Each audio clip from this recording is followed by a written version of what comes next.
Chapter 922. After Master Yuanji left, Chu Xiu did not continue to think about heaven, because it was useless to think about it.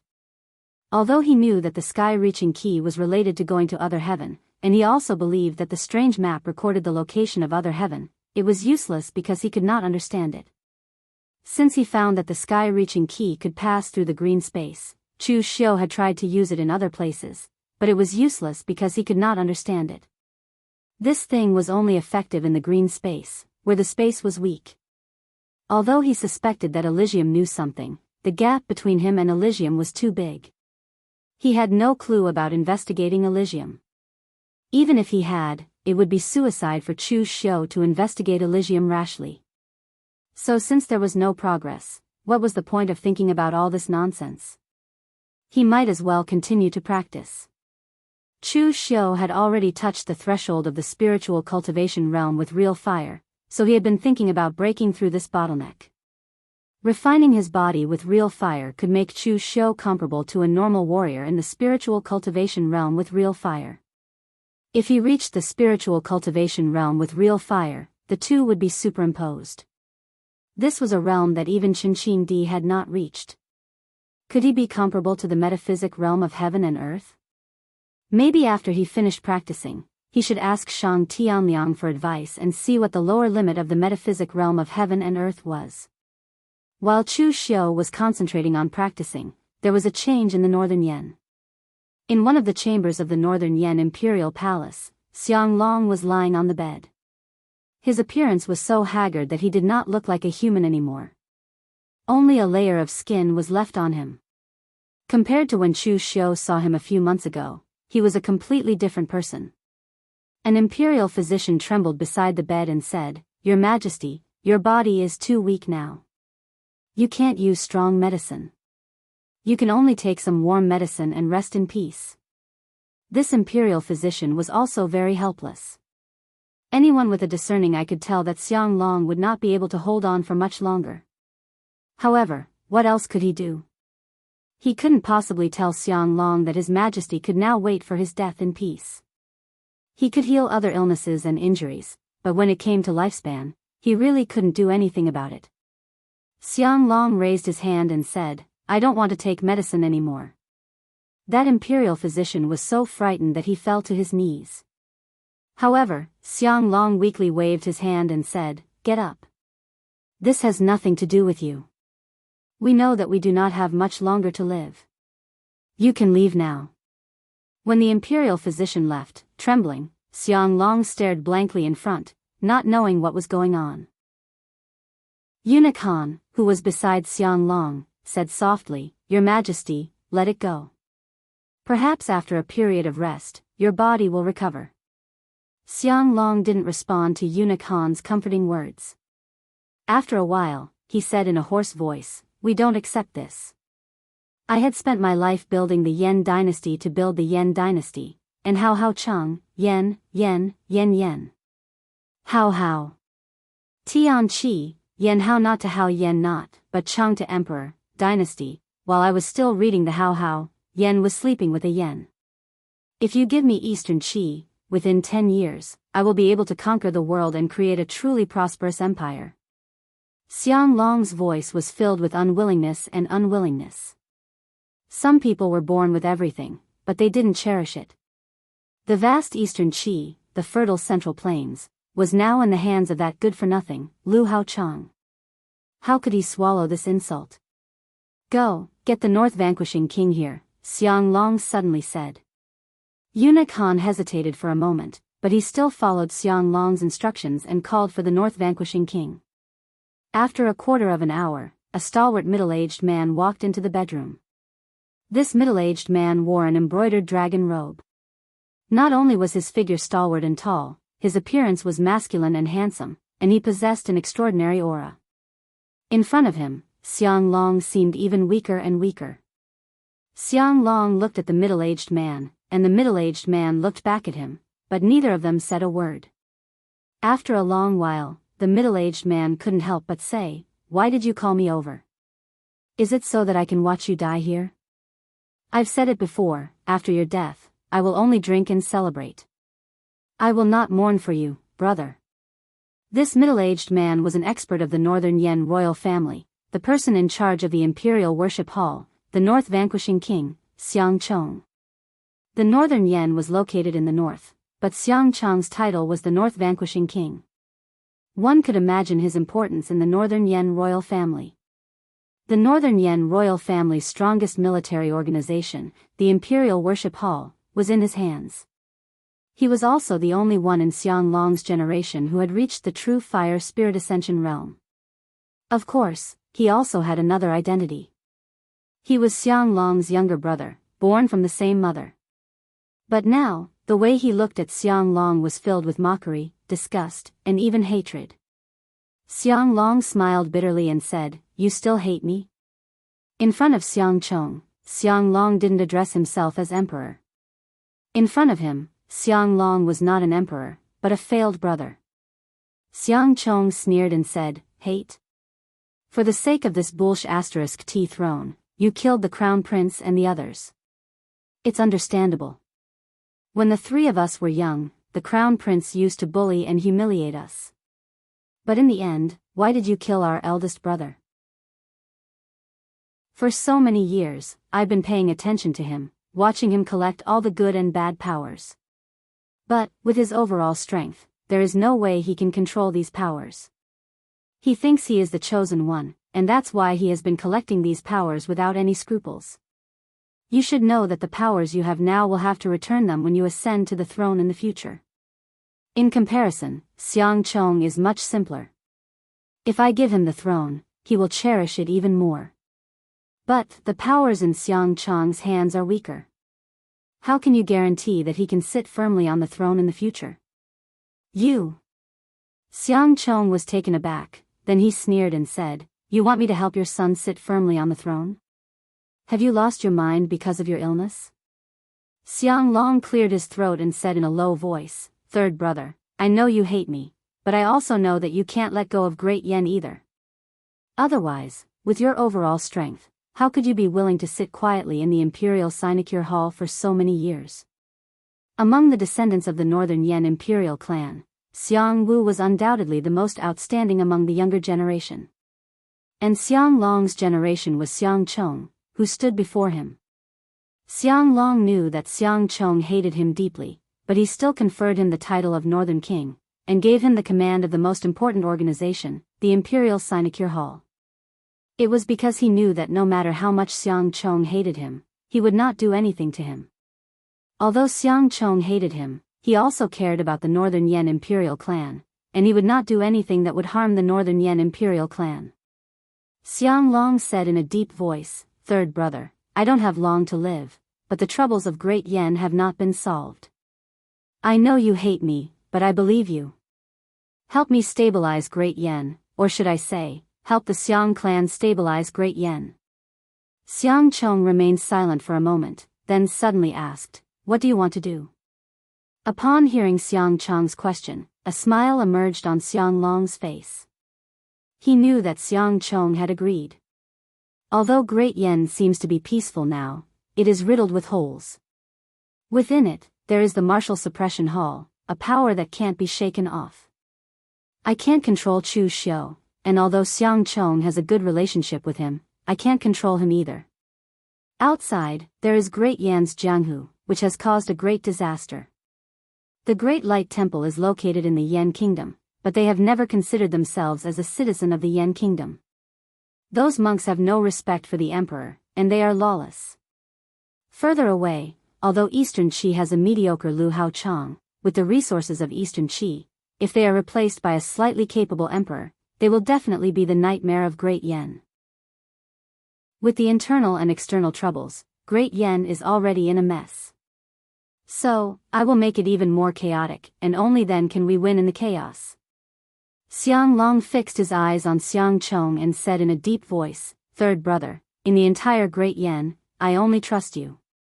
Help me, Xiang clan, stabilize Great Yan, and when I'm dead in the future, I'll personally go down there and apologize to my imperial brother." Chapter 923. In Eastern Qi's Chunyang Dao sect, Xiangcheng, who had disguised himself and came here secretly, was feeling uneasy. Xiang Long's plan was too big and his plan was crazy. Once it failed, the northern Yan would be in a mess. However, if Xiang Long's plan was really carried out and he succeeded, the northern Yan's strength would skyrocket. At the same time, it would create a strong yet fragile balance. When he first heard of Xiang Long's plan, Xiang Cheng's first reaction was that Xiang Long was crazy. However, Xiang Cheng agreed in the end. As for why he agreed, perhaps it was because he hated Xiang Long for disregarding his brotherhood for the sake of the throne. However, he had to admit that the northern Yan's current scale was all thanks to Xiang Long's governance and planning. He was not a good brother or a good father, but he was a qualified emperor. Xiang Cheng was just a martial artist. However, decades ago, he did not have the strength of the spiritual refinement state with real fire. Even if he had, a real fire refinement state would not be able to save the northern Yan. So now, even if he thought Xiang Long's plan was crazy, he still nodded and agreed. He even wanted to do these things personally. This was because only he could obtain Xiang Long's absolute trust. Only his strength and status could guarantee the completion of these tasks. The Chunyang Dao sect was his second stop.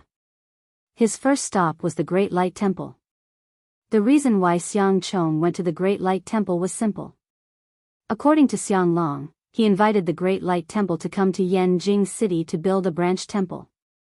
He also used the excuse that there were many bandits and villains in the northern Yan to ask the monks of the Great Light Temple to come forward and suppress these people.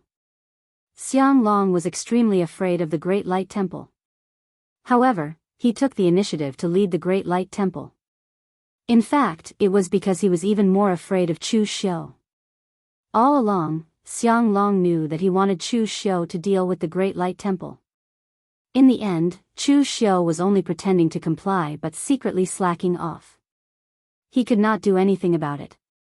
Since it did not work on Chu Xiu's side, then he would bring in the Great Light Temple and drive the tiger to swallow the wolf. He would disperse the power of the subduing martial hall. With Chu Xiu's personality, he did not believe that Chu Xiu could endure it. As for the Great Guangming Temple, they were not idiots. They naturally knew what Xiang Long was thinking, but they still agreed. There was only one reason: Yanjing City was the core of the entire northern Yan. The Great Guangming Temple was extremely strict in recruiting disciples, but it was precisely because of this that they needed a large number of disciples to be screened. Now that Xiang Long had opened up the core of the northern Yan to the Great Guangming Temple, the Great Guangming Temple could not refuse. Although Xiang Long had already guessed that Su Yun and the other upper echelons of the Temple of Great Light would definitely request their disciples to focus on teaching and not have any conflict with Chu Xiu, Xiang Long believed that conflict would happen sooner or later. The reason was very simple. It was impossible for a Buddha and a demon to coexist peacefully under the same roof. Xiang Cheng wanted to say that Xiang Long was playing with fire. This kind of behavior might be rejecting the tiger at the front door and inviting the wolf at the back door. However, Xiang Long's next plan was even more daring. This was no longer playing with fire, it was directly roasting himself on the fire. The reason why he came to the Chunyang Dao sect was also very simple. He also wanted to bring in the Chunyang Dao sect into Yanjing City. Taoism and Buddhism could not coexist and they kept each other in check. As the local tyrant of the northern Yan, the Great Guangming Temple would undoubtedly have another enemy and an additional layer of risk of conflict. Moreover, Xiang Long had already calculated everything. The probability of the Chunyang Dao sect agreeing was more than 90%. The reason was very simple. The Chunyang Dao sect did not have an easy time in Eastern Qi. There were two major Taoist sects in Eastern Qi. The Chunyang Dao sect was not well liked due to its own way of doing things. It could not compare to the peaceful real martial arts sect. Most importantly, because of Ning Xuanji's halo, the real martial arts sect was now the national religion of Eastern Qi.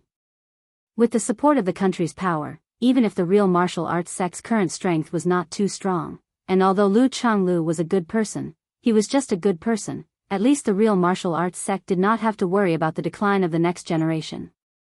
On the other hand, the Chunyang Dao sect was in danger and needed a new breakthrough.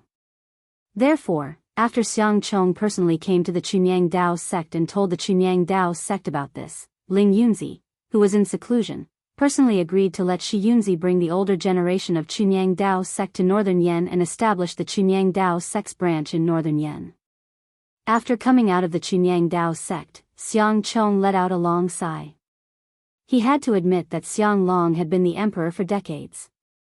At least in terms of thinking about people, he was much better than him, a martial artist who had been practicing martial arts for decades. The integration of the three branches of Taoism, Buddhism, and Devil could be considered to have balanced the internal problems. As for the external problems, Xiang Chong still had to go to the East Sea to meet the people of the Jiangshan Pavilion. The Jiangshan Pavilion was one of the 6 sects of human harmony. In fact, it was rarely active in the Central Plains, and its behavior was not too much related to the sections.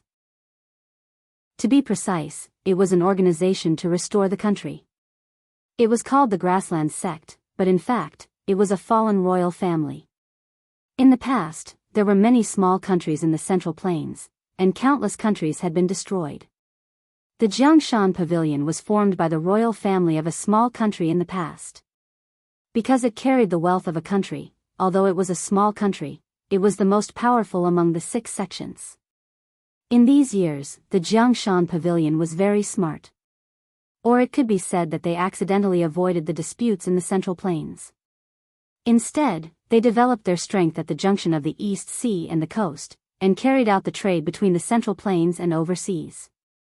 Xiang Long did not know where he got the news that the Jiangshan Pavilion had even controlled a few islands overseas, and their strength was definitely not weak.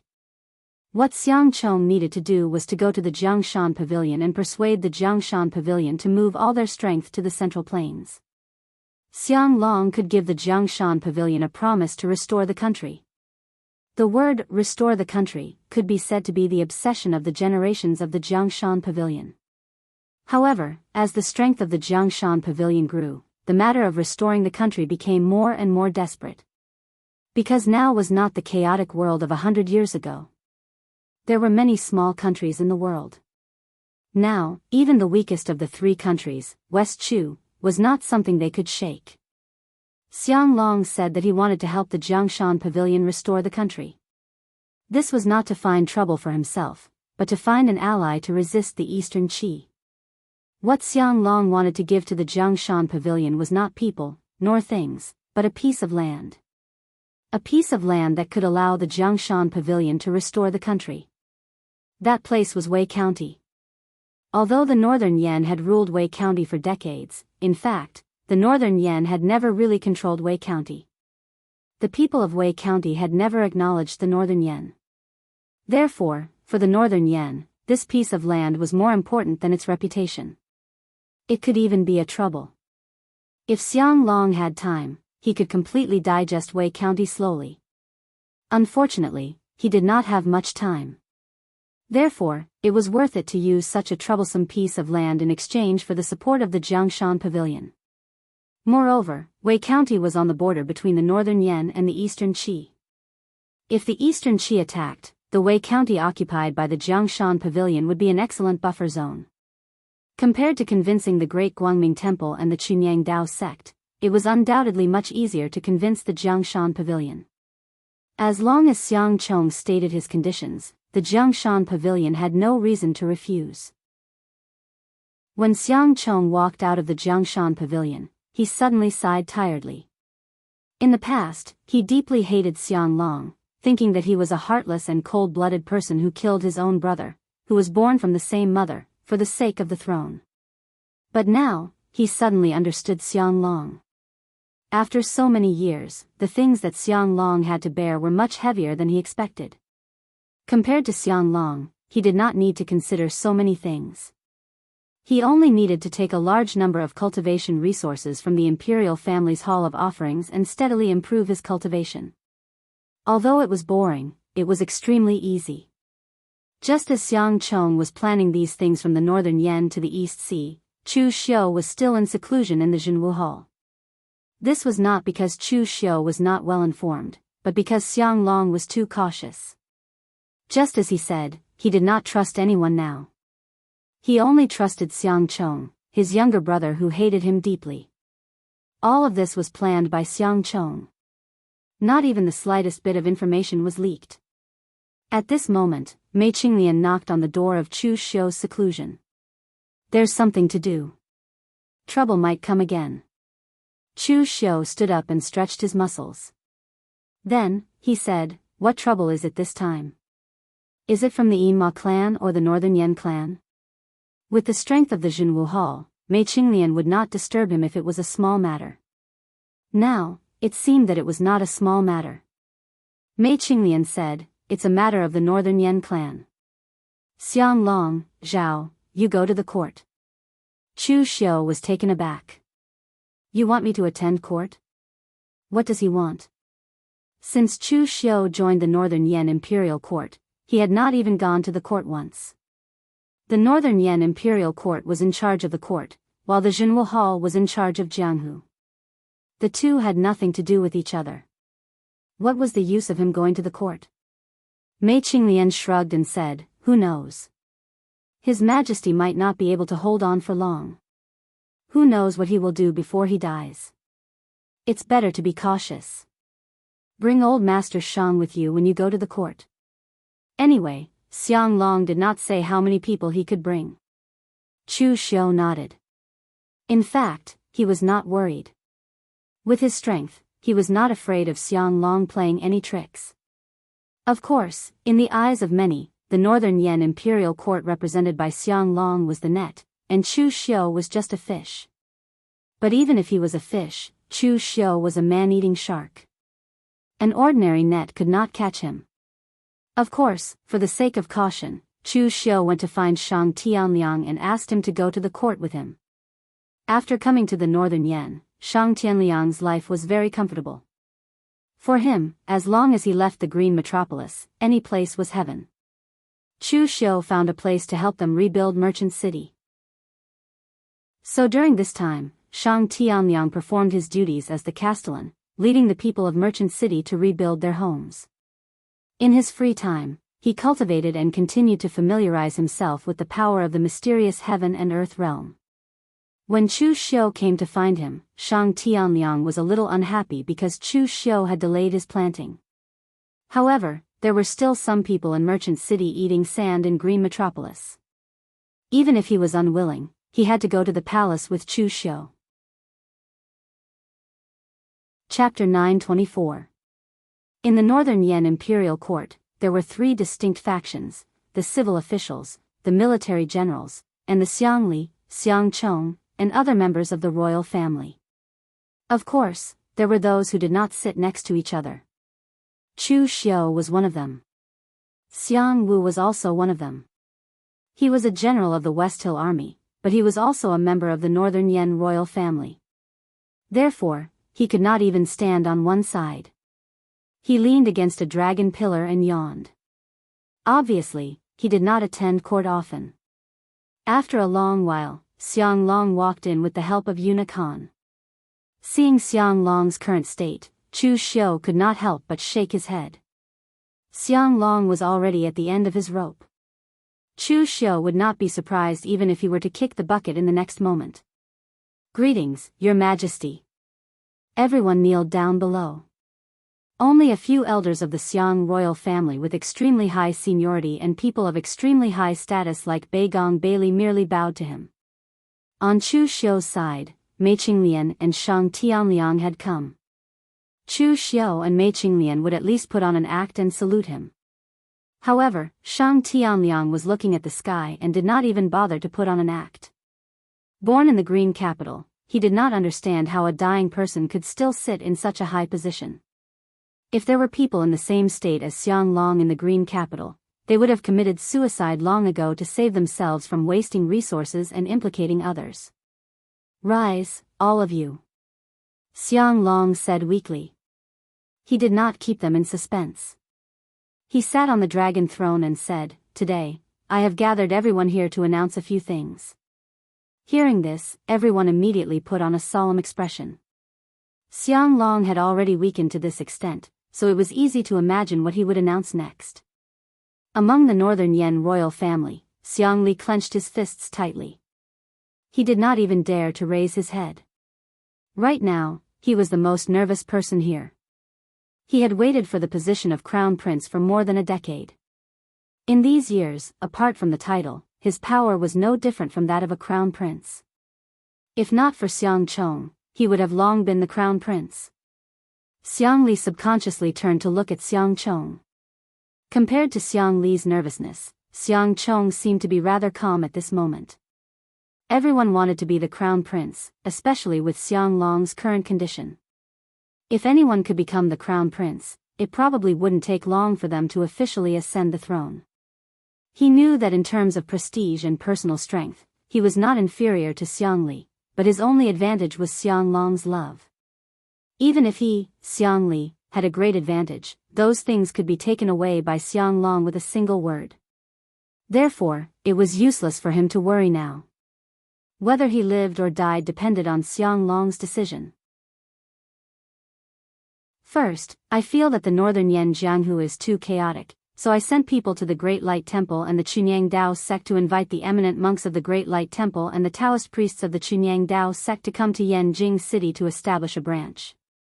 With the protection of both Taoism and Buddhism, I believe that the northern Yan land will be more prosperous. As soon as this was said, Chu Xiu's expression, which was originally watching a show, suddenly became gloomy. Was Xiang Long preparing to break down and rebuild? Inviting the Great Light Temple and the Chunyang Dao sect was clearly to target Chu Xiu and the Jinwu Hall. The courtiers present were not stupid. They quickly figured out the crux of the matter.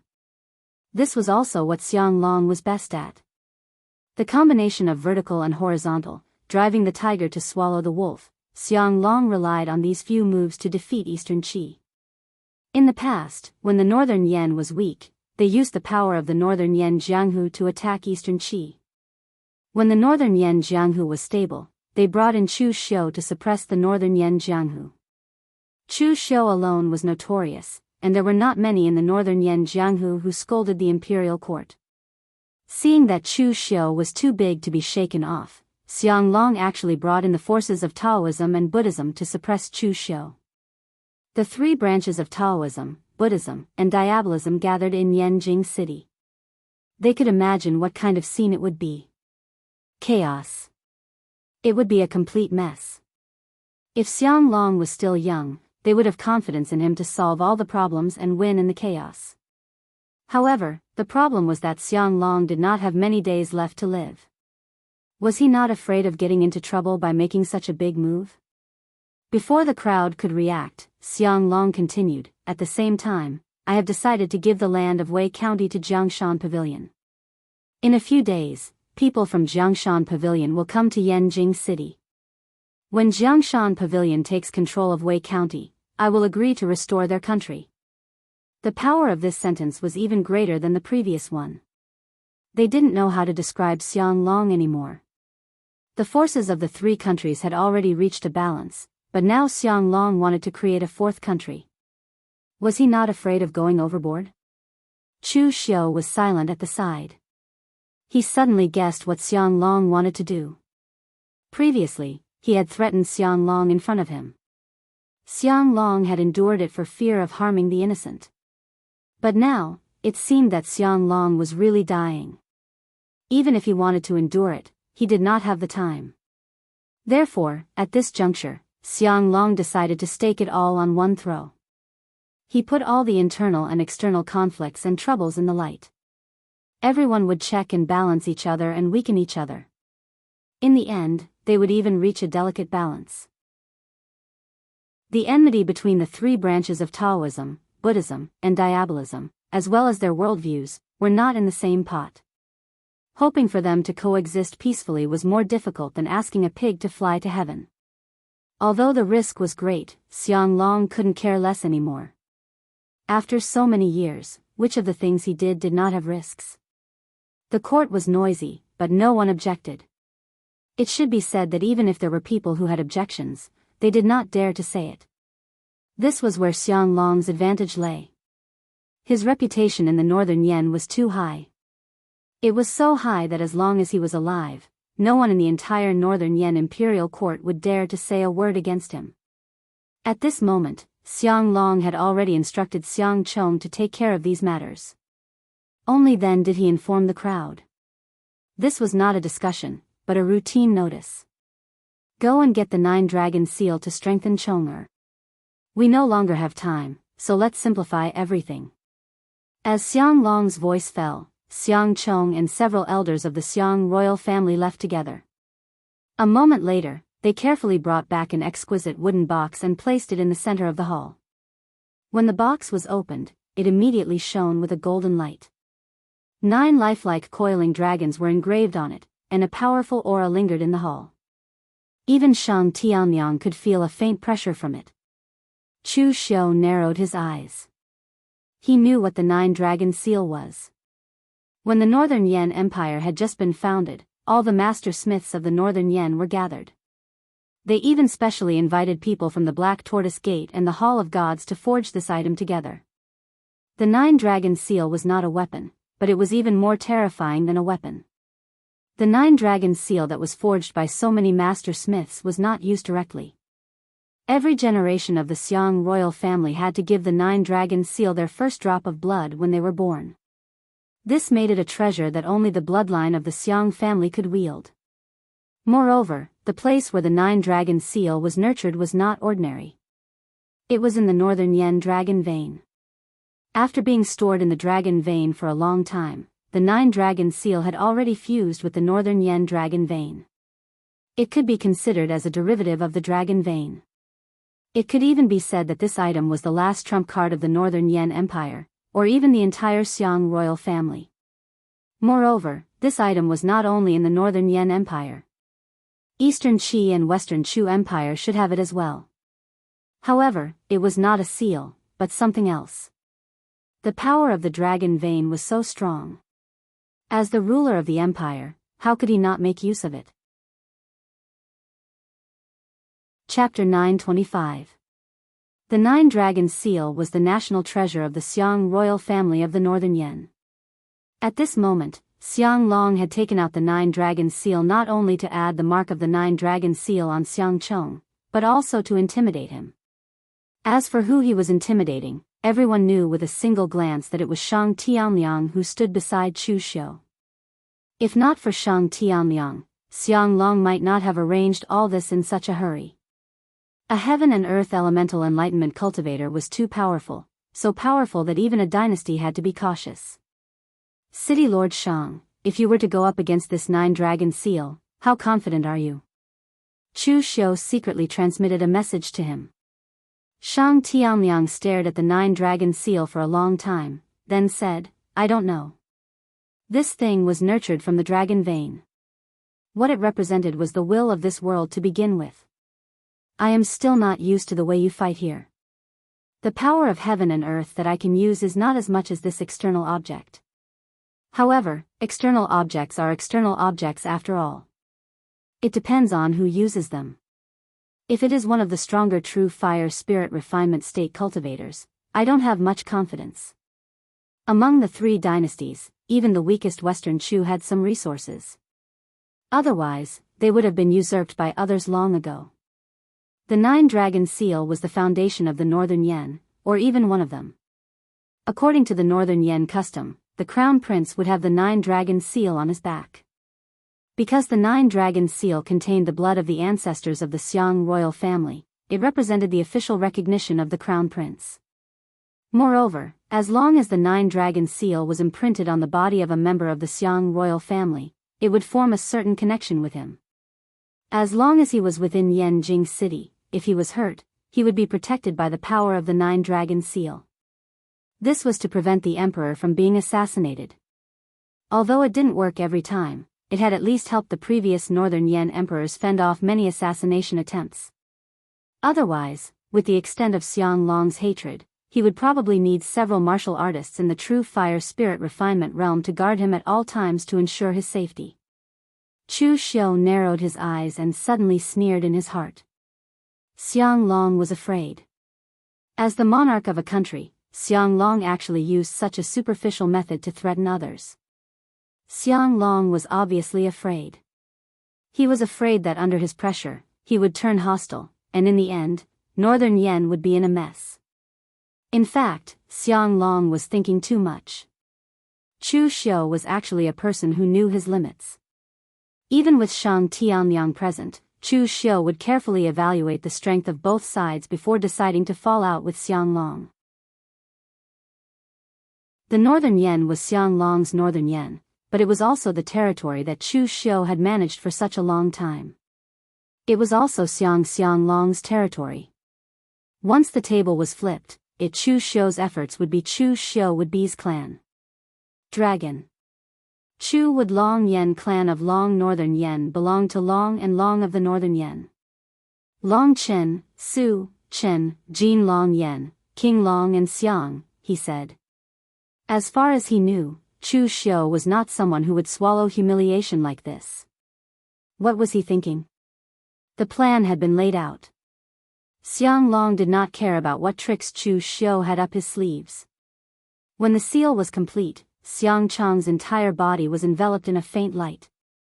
After a long while, the light completely disappeared into his body. Only then did Xiang Chong realize that he seemed to have really become the crown prince of the Northern Yen, the heir to the empire. Xiang Long said solemnly, "Chonger, you are now the crown prince, but you are still young. In all aspects, you must listen to the opinions of the Northern Yen elites. They will assist you in governing the country, so I am not worried. I heard that you are very interested in martial arts. This time, I have also found a teacher for you." Everyone was slightly taken aback. At this time, Xiang Chong walked out and brought in a middle-aged man with a sword. It should be noted that this was the imperial court. Even generals like Beigong Bailey were not allowed to carry weapons. Chu Xiu would not go overboard. Although he had a weapon with him, he had placed the heavenly war case in a secret space box. However, this person was actually holding a sword so openly. His attitude could be said to be extremely arrogant. But although this middle-aged man was arrogant, he was extremely ordinary in other aspects. His aura was restrained, so his specific strength could not be seen. But Chu Xiu was sure that this man was definitely in the true fire spirit refinement realm. The reason was simple. If the other party's realm was lower than his, no matter how well he restrained his aura, Chu Xiu would still be able to see through him. This middle-aged man was only wearing a greenish-gray coarse short robe. There were even patches in some places. His appearance was also extremely ordinary, and his expression was dull. To be more accurate, it should be said that he was indifferent. It was as if the Emperor of Northern Yen and all the experts in the hall were all illusions to him. The only thing on him that seemed more luxurious was the sword in his hand. Although the blade of the sword was not seen, the scabbard was made from the skin of a giant beast in the sea. It could be used to enhance the sharpness of the weapon.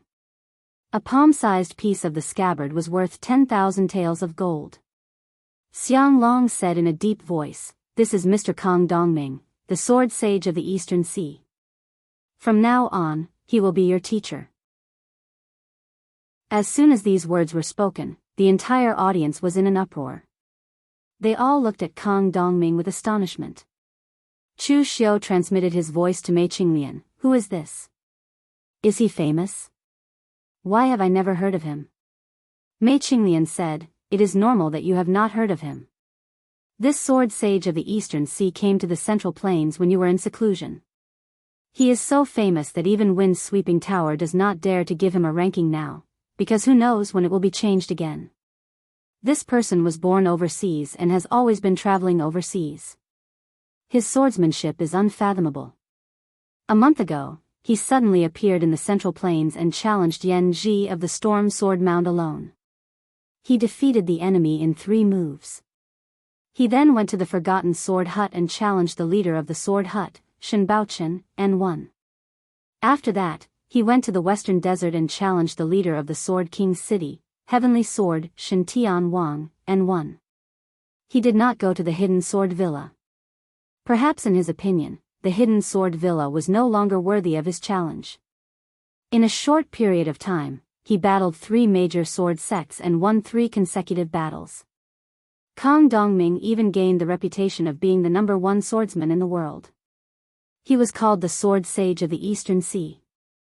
However, it is said that this person's tracks are hard to find and he has a strange personality. Other than the fact that he likes to challenge strong swordsmen, no one knows what he wants. Why is he relying on Xianglong now?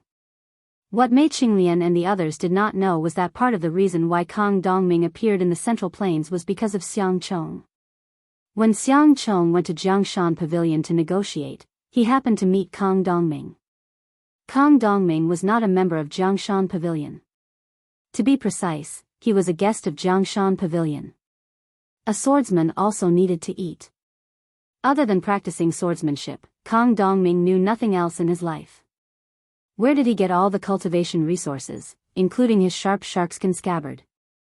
It was all earned by being a guest elder of the Rivers and Mountains Pavilion. Moreover, being a guest of Jiangshan Pavilion was very interesting. Only when he was penniless would he come to Jiangshan Pavilion and be a guest of Jiangshan Pavilion for a period of time. He would leave after receiving a certain amount of monthly salary.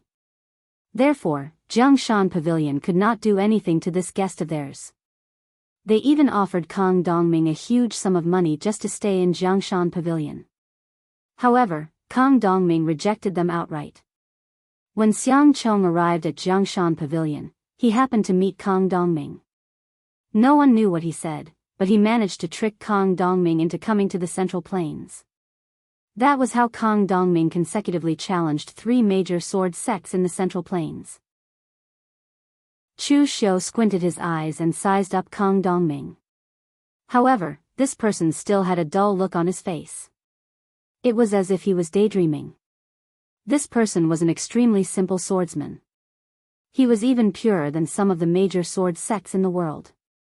In the past, the 5 major sword sects had fought for the position of the top sword sections. They had not given way to each other. They had even caused a great battle on Mount Fuyu, but no one had won. Now, they had been challenged by an outsider. He had even earned the title of Sword Saint. This was a huge slap in the face. Faced with this result, the 3 sects could not say anything. Kang Dongming had challenged them in front of everyone. It was only a competition of swordsmanship. It did not involve the interests of any sections. Otherwise, with the power of the 3 sects, it would have been very easy for them to keep Kang Dongming, who had not reached the metaphysic realm of heaven and earth. It was just like the Sword King City's King's Sword and the Sword Soul of Wind and Cloud Sword Tomb. They had too many trump cards. However, in the face of such a simple challenge of swordsmanship, if anyone used such methods to fight the enemy, it would be a disgrace to swordsmanship. Since the death of Sword Saint Gu Qingqing 500 years ago, no one in the Jianghu could live up to the title of Sword Saint. Now, Kang Dongming was called the Sword Saint of the East Sea. Although he added the word East Sea in front of the title, it represented the recognition of many experts in the Jianghu. At this moment, Xiang Chong almost fainted from the surprise. He hurriedly walked up to Kang Dongming and bowed respectfully. Teacher. He knew what Xiang Long meant. He was looking for someone to rely on and accumulate power for him. Previously, he had been worried that although he was the crown prince, he was too weak. He could not compare to the influence that Xiang Li had built up for more than a decade. However, in the blink of an eye, Xiang Long had helped him solve all of this. No matter how strong Xiang Li's influence was, could it be stronger than Kang Dongming, who had defeated the experts of the 3 major sword sects and won the title of Sword Saint of the East Sea? Since Xiang Long had decided to support Xiang Chong as the crown prince, with his personality, he had to make sure everything was ready. However, in the face of the crown prince's bow, Kang Dongming only nodded slowly. He did not even say a word, as if he did not understand what this meant. However, Xiang Chong did not care. With such a strong master as a teacher, even if he was only on his side, the deterrence was already shocking enough. After saying so much, Xiang Long seemed to be on the verge of collapse. After saying that the court was dismissed, he left with Eunuch Han's help. The others also left with their own thoughts. The news that day was too shocking for them. They needed time to digest it. Chapter 926. In the Jinwu Hall, Mei Qinglian, Pang Hu, Tangya, Yan Bugui, and the other higher-ups of the Jianghu Hall were all present. The atmosphere was slightly tense. The things that Xiang Long announced at the morning assembly today were not only targeted at Chu Xiu, but also a strategy formulated for the northern Yan Jianghu and eastern Qi. Balance each other and win in the chaos. However, Chu Xiu's Jianghu Hall was the one that was affected the most. Bringing in Taoism and Buddhism would definitely affect the entire northern Yan Jianghu. No matter how much they tried to restrain themselves, it would be useless. Even Chu Xiu did not believe that he could restrain himself, let alone Taoism and Buddhism. Seeing the tense atmosphere, Tangya chuckled. Everyone, there's no need to be so serious, right? Actually, this is a good thing. Xiang Long's actions are equivalent to elevating our master to the level of Taoism and Buddhism. This is an honor. Chu Xiu waved his hand. Tangya is right. There's no need to be so serious. Xiang Long did this because he was forced into a corner. That's why he chose to use this move. The first to panic shouldn't be us, but Xiang Long passed down the order. Jianghu Hall does not need to panic. Do what you did in the past. Just be careful of someone making a move in the dark. Then what do we do next? Mei Qinglian asked. Chu Xiu narrowed his eyes and said, just deal with the myriad of changes by not changing. Go and find out when the Great Light Temple, the Pure Yang Daoist sect, and the Rivers and Mountains Pavilion will enter the city. As half the owner of this place, I'm afraid Xiang Long doesn't have the energy to welcome them. We have to welcome them no matter what. Mei Qinglian nodded. With Chu Xiu's instructions, everything was settled in less than 15 minutes. Just like when Chu Xiu was not around, although everyone did not quarrel, they could not make up their minds and did not know who to listen to. Mei Qinglian had seniority and status. Pang Hu was also on her side, but she could not replace Chu Xiu after all. As for Tangya and Yan Bugui, these old subordinates of Chu Xiu, their prestige was not small.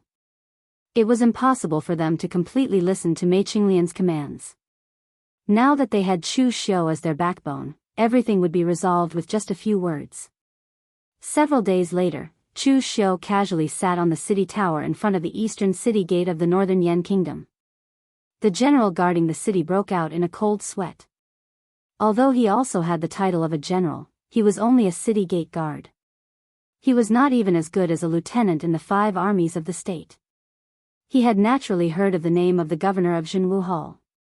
It should be said that in the entire northern Yan, there were not many people who had not heard of Chu Xiu. Of course, most of them were infamous. This governor of Jianghu Hall did not supervise the entire Jianghu, but came here to compete with him for work.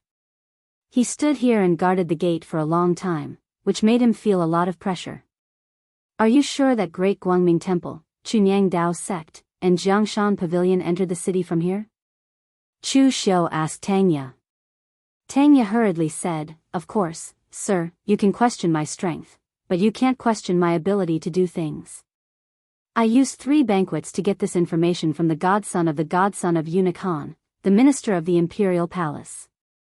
His Majesty does not have the energy to meet them now, so he arranged for it to be on this day. It must be the East Gate. Chu Xiu's expression was slightly strange. The godson of the eunuch? Isn't that still a eunuch? You invited a eunuch to drink banquets, and you told me that it was done? Tangya shrugged and said, no one said that eunuchs can't drink banquets, right? What if he likes it? Although his thing down there is gone, there are many things that can be used on his body, such as... Shut up. Before Tangya finished speaking, he was interrupted by Chu Xiu. He was the dignified governor of Jianghu Hall, a famous diabolism tyrant in the Jianghu. Discussing with Tangya what a eunuch could do in a brothel, TSK, it was disgraceful. At this moment, Chu Xiu's gaze suddenly froze when he saw a group of people walking in from afar. Tangya also stopped smiling and became extremely serious. The people from Great Guangming Temple, Chunyang Dao Sect, and Jiangshan Pavilion were here. The Pure Yang Daoist sect was led by 2 people this time. One of them was Shi Yunzi, and the other was an old Daoist priest with white hair and a white beard. Chunyang Dao sect's foundation was very strong, even stronger than real martial cult, but no matter how strong the foundation was, it couldn't withstand such consumption. Over the years, many older martial artists of Chunyang Dao sect had fallen. Even Chang Yunzi, the head of the 6 guardian immortals, died in the hands of Chu Xiu. Perhaps even the 6 guardian immortals couldn't be gathered now. Therefore, Ling Yunzi, as the sect leader, naturally couldn't come to Northern Yan Kingdom to set up a branch. Thus, they could only send Shi Yunzi, a senior disciple. But even if Shi Yunzi's seniority was high enough, and he still had Ancestor Lu's divine weapon Chunyang in his hand, he was only at the real pellet state after all, so Ling Yunzi invited this old Taoist. This person's identity was also not ordinary. He was the last person of the Shen generation in the previous generation of Chunyang Dao sect, Mako Mori. This person didn't live for a long time, but he was the youngest in the previous generation of the Shen generation. He had already gone behind closed doors for life and death a few decades ago. Originally, Chunyang Dao sect thought that the other party was dead. They were preparing to wait for a few years. When the other party reached the end of his life, they would forcefully open the secret room and bury him. But who would have thought that the other party suddenly came out some time ago? Although he didn't break through to the heaven and earth mystic state, his cultivation had also improved slightly. He had made up for the hidden injuries he had suffered before, and his lifespan had increased a little. Mako Mori looked up at the top of the northern Yen city wall and sighed, a few decades, a moment of youth. I still remember when I followed senior fellow apprentice to northern Yen, Yanjing city was not so majestic. I didn't expect it to have the appearance of a big city now. Shi Yunzi said on the side, Martial uncle, don't underestimate northern Yen. A few decades ago, northern Yen was still suppressed by eastern Qi, but not long after you went behind closed doors for life and death, northern Yen had already begun to counterattack eastern Qi. Although it can't be compared with eastern Qi now, it is also one of the 3 major powers in the world. This time, senior fellow apprentice agreed to cooperate with northern Yen because he is interested in the power of northern Yen. In eastern Qi, the true martial sect is the state religion, but in northern Yen, we Dao sects have not taken root here. If we, Chunyang Dao sect, can be the pioneer of Dao sects, we can also find a way out in the future. Shi Yunzi said this because he was afraid that Mako Mori would still look at northern Yen with his old eyes, and he didn't want to offend the northern Yen before he even cooperated with northern Yen. When Mako Mori went into closed-door cultivation, he was not even born yet. However, he heard from Ling Yunzi and a few other elders of Chunyang Dao sect that this martial uncle Mako Mori seemed to have a bad temper. However, when Shou Zhenzi looked at Shi Yunzi, there was a hint of kindness in his eyes. He didn't get angry. He just nodded and said, "Don't worry, I understand." It was true that Mako Mori had a bad temper when he was young, but after decades of closed-door cultivation, no matter how bad his temper was, it had been suppressed by him. Moreover, when Mako Mori looked at Shi Yunzi, it was like he was looking at himself in the past. Back then, he was like Shi Yunzi, the youngest among his peers. His senior apprentice brother was almost as old as his master, but he was also the most favored. But after the vicissitudes of life, his master was gone, and his senior apprentice brother was also gone.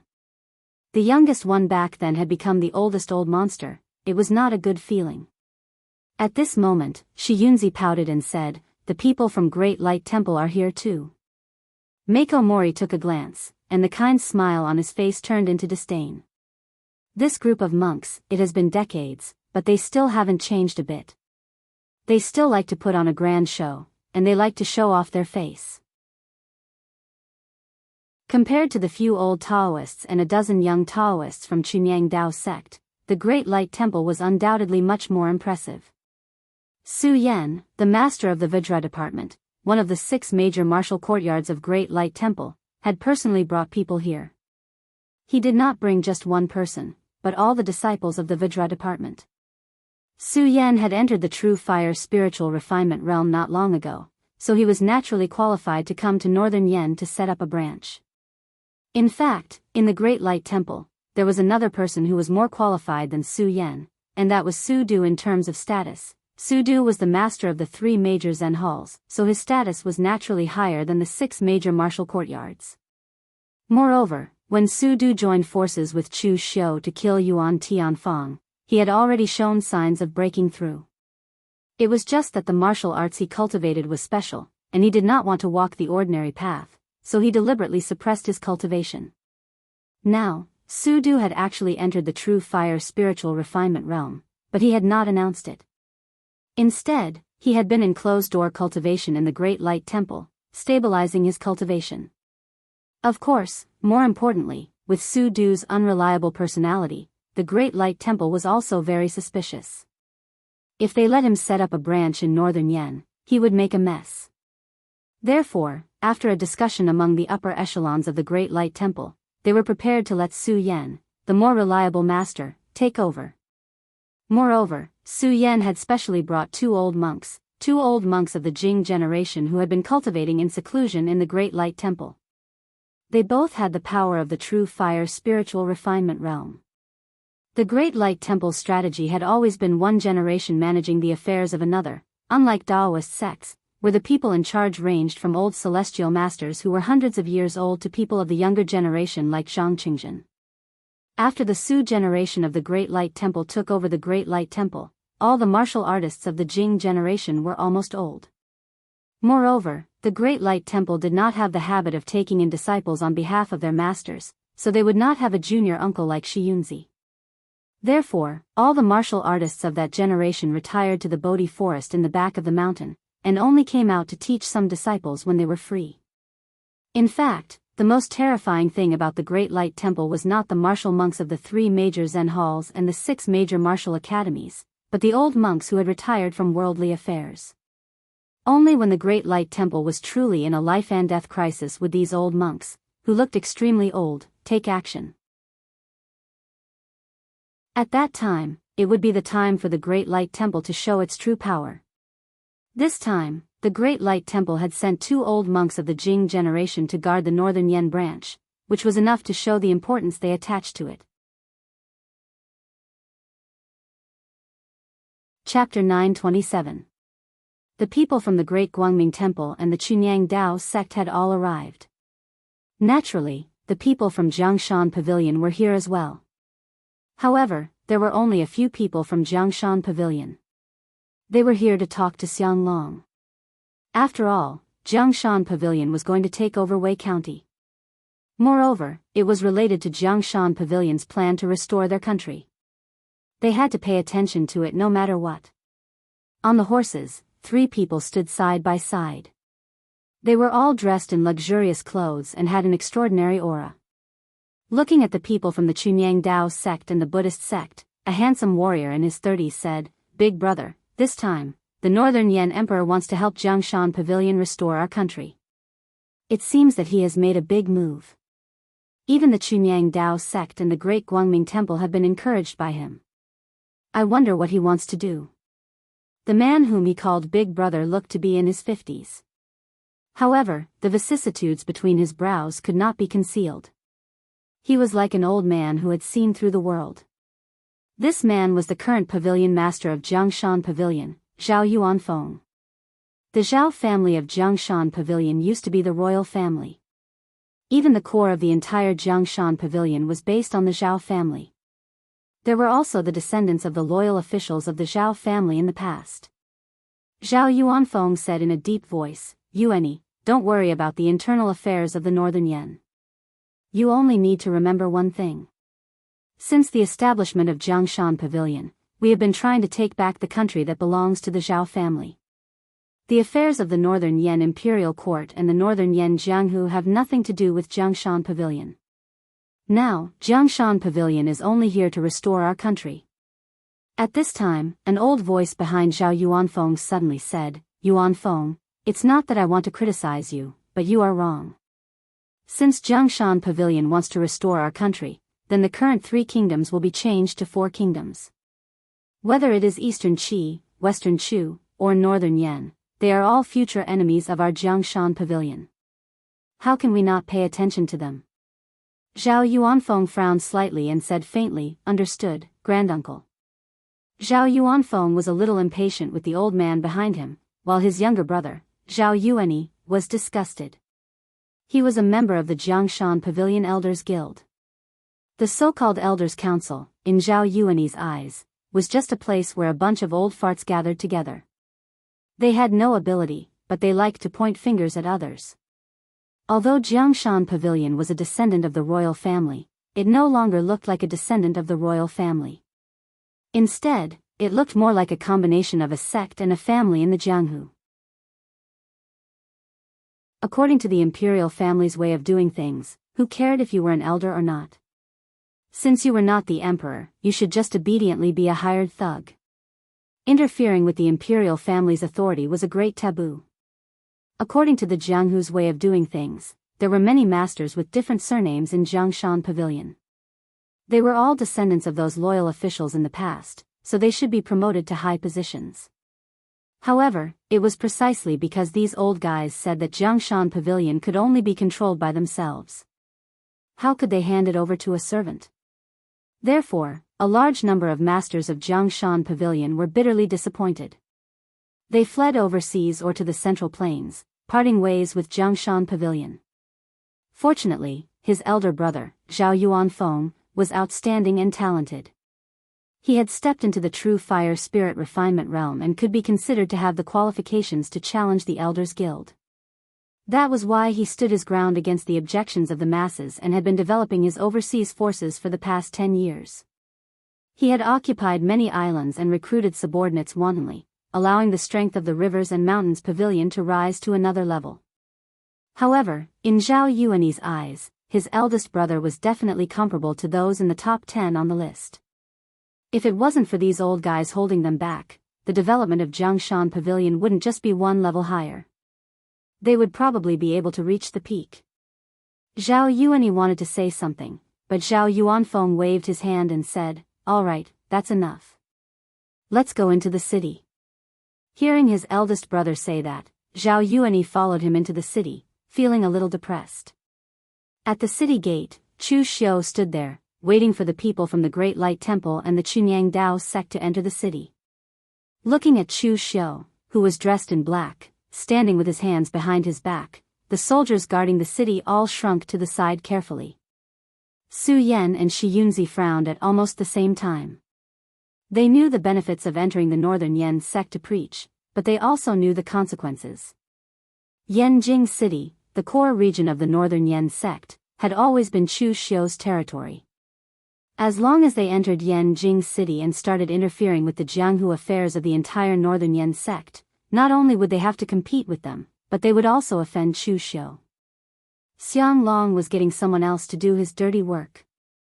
They understood that, but they still came. It wasn't that they looked down on Chu Xiu, but the conditions and temptation that Xiang Long offered were too great, so great that they couldn't refuse.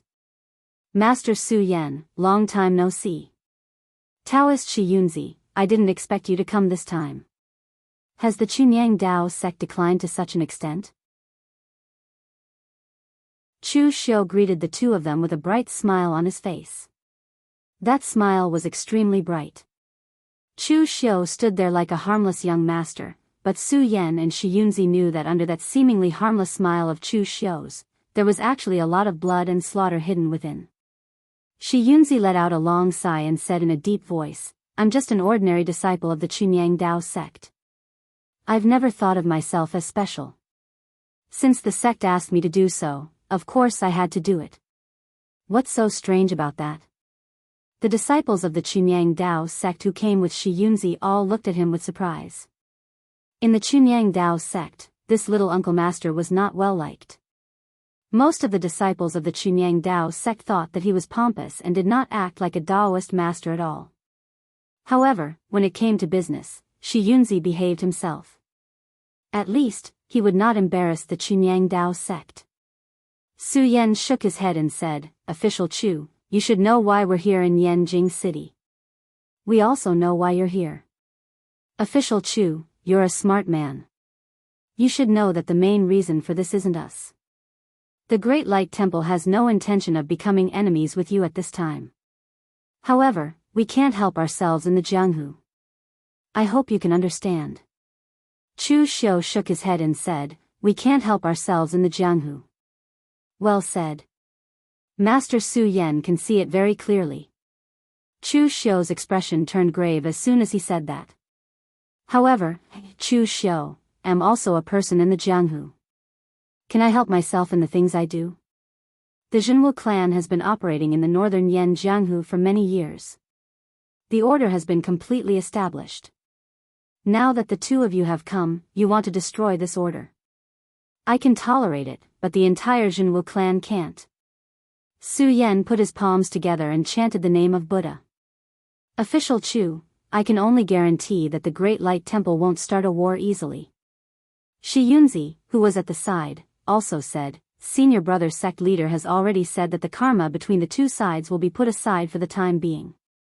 This time, the Chunyang Dao sect didn't come specifically to become enemies with you, Official Chu. Mako Mori was sizing up Chu Xiu at the moment. Back when he was in closed-door cultivation, there was no such person as Chu Xiu in the Jianghu.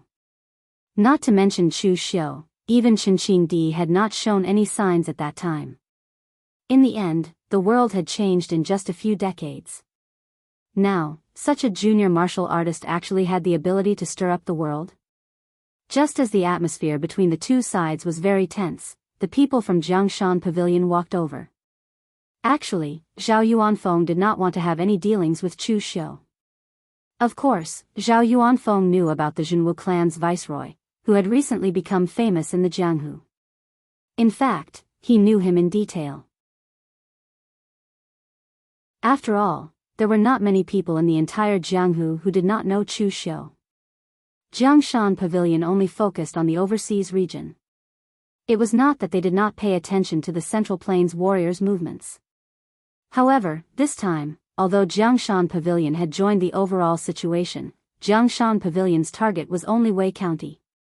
As long as they could manage Wei County well, they did not care about what the northern Yan would be like. Therefore, when he saw Chu Xiu and the others secretly quarreling at the city gate, he wanted to keep a low profile and go around the small door at the side. However, the Zhao clan's elder frowned and rushed to say, "Everyone, don't block the gate if you don't want to go in." As soon as he said this, Zhao Yuanfeng secretly cursed. As expected, the gazes of the three parties turned to the direction of Jiangshan Pavilion at the same time. People from Jiangshan Pavilion? Chu Xiu said faintly. The Zhao clan's elder said proudly, "Yes. To be precise, we are the Zhao clan's royal family. After I meet your majesty, it will not take long for us to restore our country. If you want to resolve the grievances between you and the Daoists and Buddhists, go somewhere else. Don't block the way here." When this elder of the Zhao family was born, the Zhao family had not yet been destroyed. Therefore, he was still contaminated with some of the habits of the royal family. He was not like Zhao Yuanfeng and the others, who were almost no different from the people of the Jianghu. They did things purely with the eyes of the people of the Jianghu. Previously, Zhao Yuanfeng had told the Zhao clan's elder not to offend Xianglong. Of course, the elder knew this. Even if Zhao Yuanfeng didn't say it, he would still pay attention. The royal family's etiquette could not be forgotten. However, Zhao Yuanfeng forgot to tell him not only not to offend Xianglong, but also not to offend important officials like Chu Xiu who had great influence in northern Yan. In the past, when the Zhao clan was still a royal family, it could be said that their words carried enormous weight. In reality, small countries like the Zhao clan's royal family could not have too much influence in the country. Therefore, in the eyes of the Zhao clan's elder, this Chu Xiu was only a northern Yan official, while his Jiangshan Pavilion's Zhao clan was of royal origin. They were qualified to be on equal footing with the Xiang clan's royal family. Of course, not in terms of strength, at least in terms of status. Facing a northern Yan official, the Zhao clan's elder thought that his attitude was polite enough. In fact, he was even giving face to Xianglong. Chu Xiu looked at the people of the River Mountain Pavilion, and his lips suddenly curled into a cold smile. Block the way? How dare a group of impoverished people, whose country had almost been destroyed by others, clamor here? Yanjing City is not a place where you can put on airs. Even if His Majesty summons you, if I don't want to let you in, who would dare to open the door? Hearing this, the Zhao clan's elder flew into a rage. How dare you? How dare you? Does the Northern Yan Imperial Court have any rules? Rules? When His Majesty is here, his words are the rules. When His Majesty is not here, my words are the rules. As soon as he finished speaking, the aura around Chu Xiu's body shot up to the sky and he directly punched at the Zhao clan's elder. Su Yan and Shi Yunzi were very experienced and hid at the side. Chu Xiu was a madman. Before this, they did not want to provoke Chu Xiu at this time. Since someone was willing to help Chu Xiu vent his anger, they were more than happy to help. Chapter 928. There were many people in this world who felt good about themselves, and the elder of Jiangshan Pavilion was one of them. Although he had heard of Chu Xiu's reputation, his view was completely different from that of Zhao Yuanfeng. In Zhao Yuanfeng's view, Chu Xiu was the heir of the Yinma clan. Even the Northern Yan Junwu Hall had a faint tendency to be independent.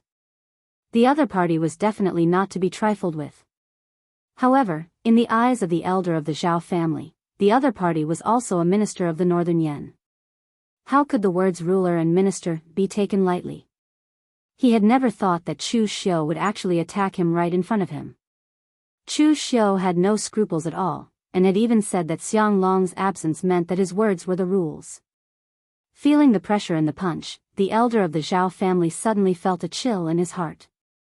He was also a warrior in the True Fire spiritual refinement realm, and it had been a long time since he entered the True Fire spiritual refinement realm.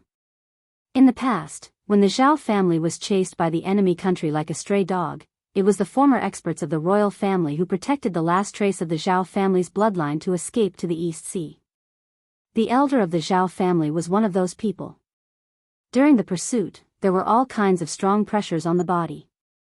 As long as one could survive, there was almost no weak person. However, after he entered the Elders Guild, he lived like a prince and had not fought with anyone for a long time. At this time, Chu Xiu's punch gave the elder of the Zhao family a feeling. It was the same feeling of despair that he had when he was facing the endless pursuit in the past.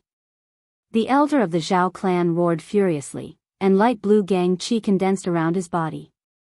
Then, he slammed his palm down, and the powerful palm force surged like the waves of the vast sea, making deafening sonic booms.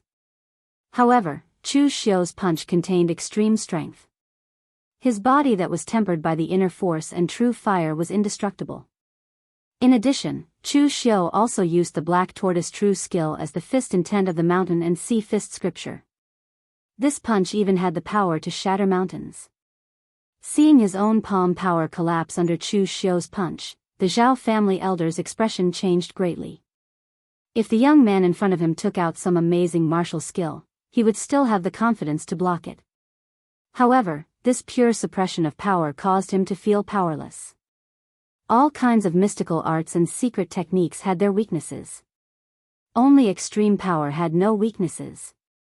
Right at this moment, Zhao Yuanfeng suddenly made a move.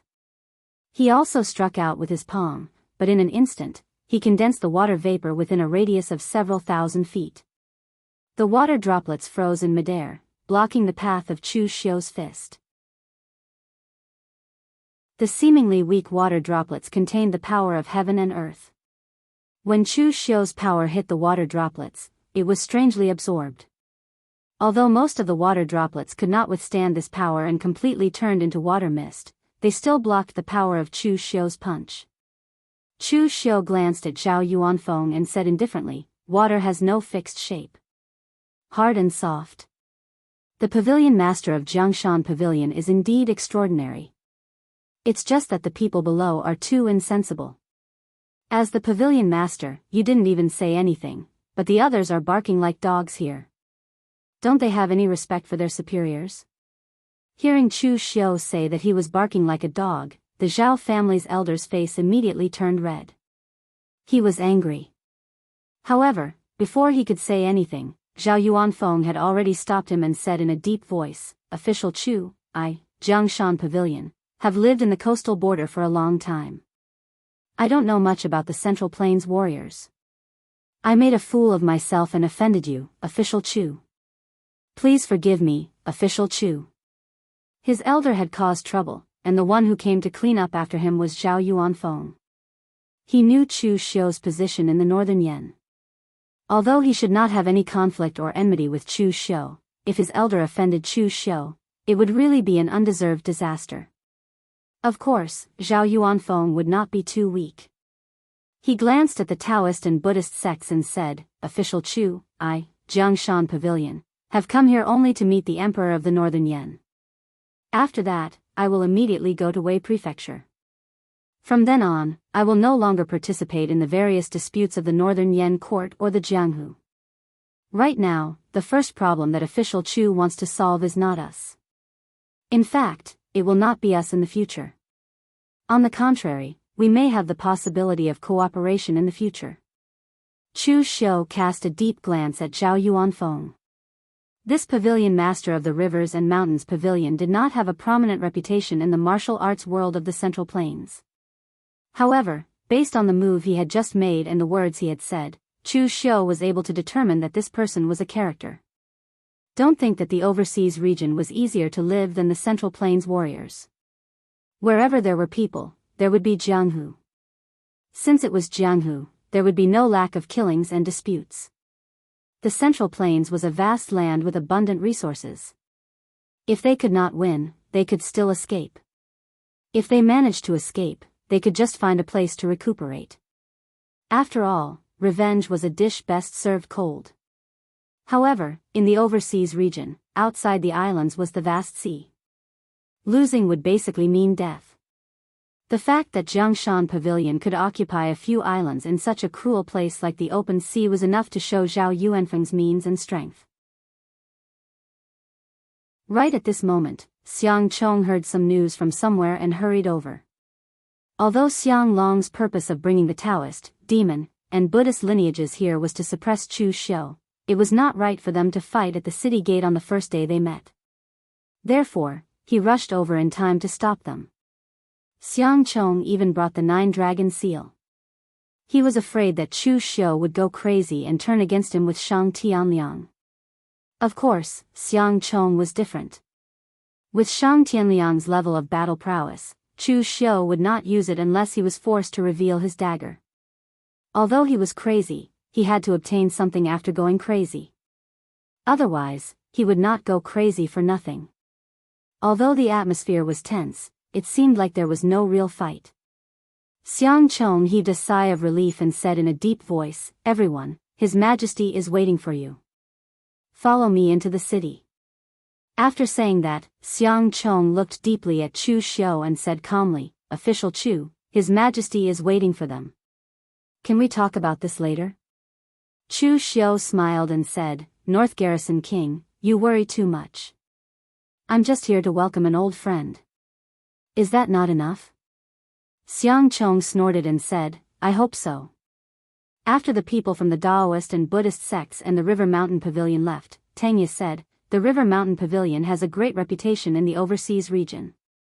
Now that I look at it, it seems that they are ignorant and stupid. Chu Xiu said calmly, if everyone in the world is smart, then there is no way to survive. This is very normal. Some people have lived for hundreds of years and still do not understand. This has nothing to do with age. Don't laugh at others. There are many old people like this in the Yinma clan. Tangye nodded. That seemed to be the case. Tangye did not forget how the 3 big shots of the Yinma clan had come to denounce them. They had gone too far. The probing at the city gate had made Chu Xiu understand. Although Xiang Long was old and on the verge of death, he was a hero who had led the rise of Northern Yan. He was not an easy person to deal with. He had used the tactics of combining the vertical and the horizontal, driving the tiger to swallow the wolf, and so on. For an emperor, he did not have to know how to govern the country.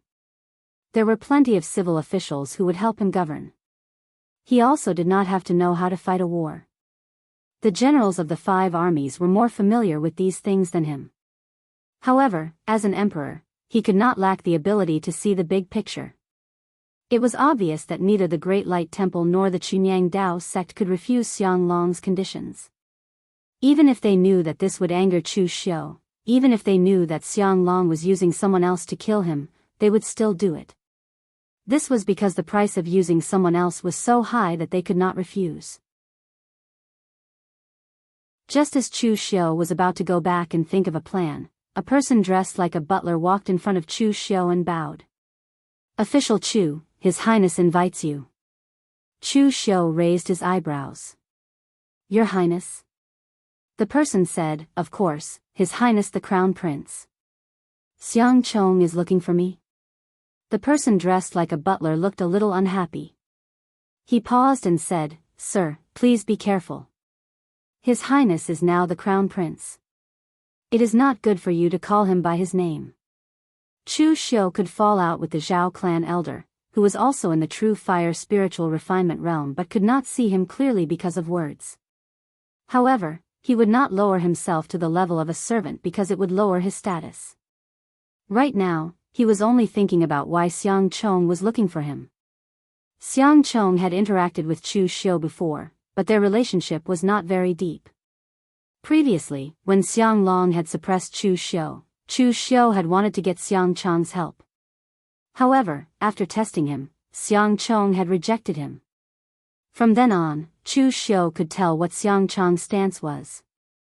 Since then, the two of them had no contact. Now that Xiang Chong had become the crown prince, could he still want to recruit him? As he thought about this, Chu Xiu said to the servant, "Lead the way." The servant brought Chu Xiu to the crown prince's palace. All these years, the crown prince's palace had been empty. Although it had been cleaned up, it was still messy and not suitable for living. However, Xiang Chong seemed to be afraid that he would lose his position. He could not wait to move into the crown prince's palace, regardless of whether this place was suitable for living.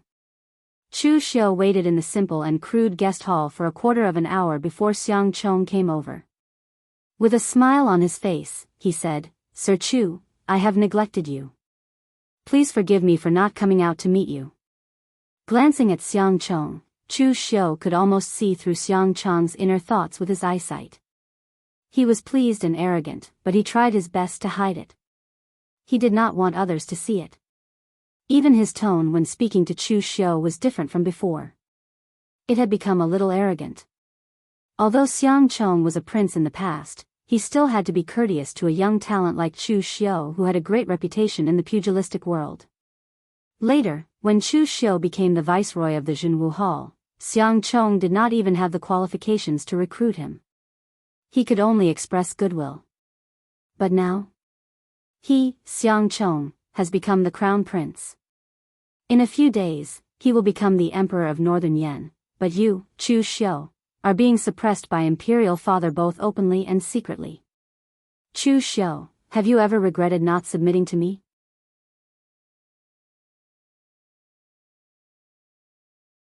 Chapter 929. Chu Xiu did not say much about Xiang Chong's arrogant attitude after gaining the upper hand. It was normal for a young man to have little experience. He would get used to it after a few ups and downs. Therefore, Chu Xiu just said lightly, "I wonder why your highness is looking for me?" Xiang Chong sat boldly on Chu Xiu's seat of honor. He did not look as courteous and cautious as he did before. He waved his hand and said, "Official Chu, there is no need to resort to insinuations. Now that both Taoism and Buddhism have entered the city, I'm afraid the days of Jianghu Hall will not be easy. I have known you for many years, Official Chu. Naturally, I want to help you, but this is my father's decision, and I can't do anything about it.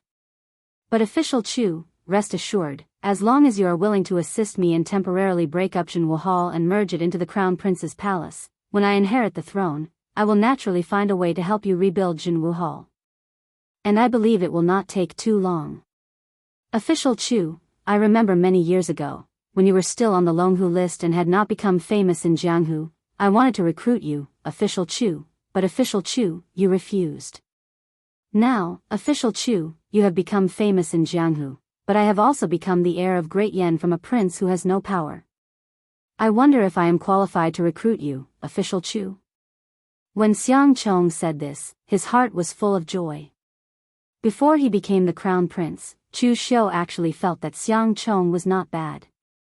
Because of Xiang Li's suppression, the prince did not have much of the arrogant temperament of the royal family. Instead, he had a little more of the generosity of Jianghu. At that time, Xiang Chong yearned for Jianghu. In the northern Yan, he was suppressed by Xiang Li and could not see any hope. For him, he wished he could be a Jianghu ranger instead of being born in an imperial family. Every day, he was on tenterhooks and could not see freedom and hope. Yet now, a single sentence from Xiang Long had allowed him to completely turn the tables on Xiang Chong and become the inheritor and controller of this enormous empire. This enormous gap was sufficient to cause Xiang Chong's entire mentality to change, and this sort of change was something that even Xiang Long hadn't expected.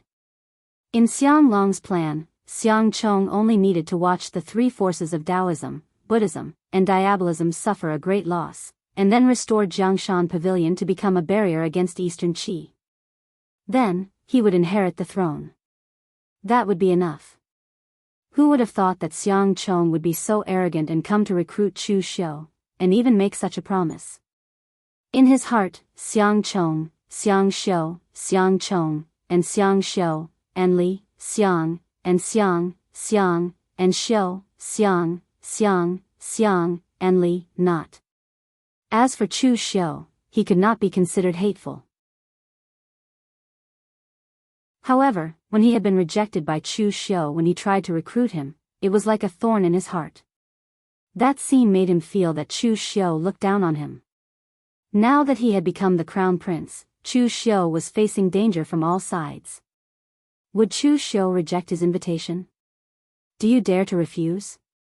Looking at Chu Xiu below, a smile appeared on Xiang Chong's face.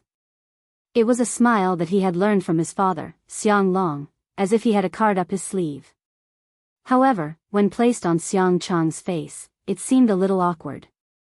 Chu Xiu didn't get angry.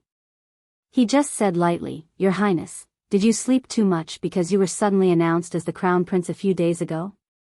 This is not a good thing. The Northern Yan Empire will need your Highness to shoulder it in the future. You must pay attention to your health." Hearing Chu Xiu's words, the smile on Xiang Chong's face froze.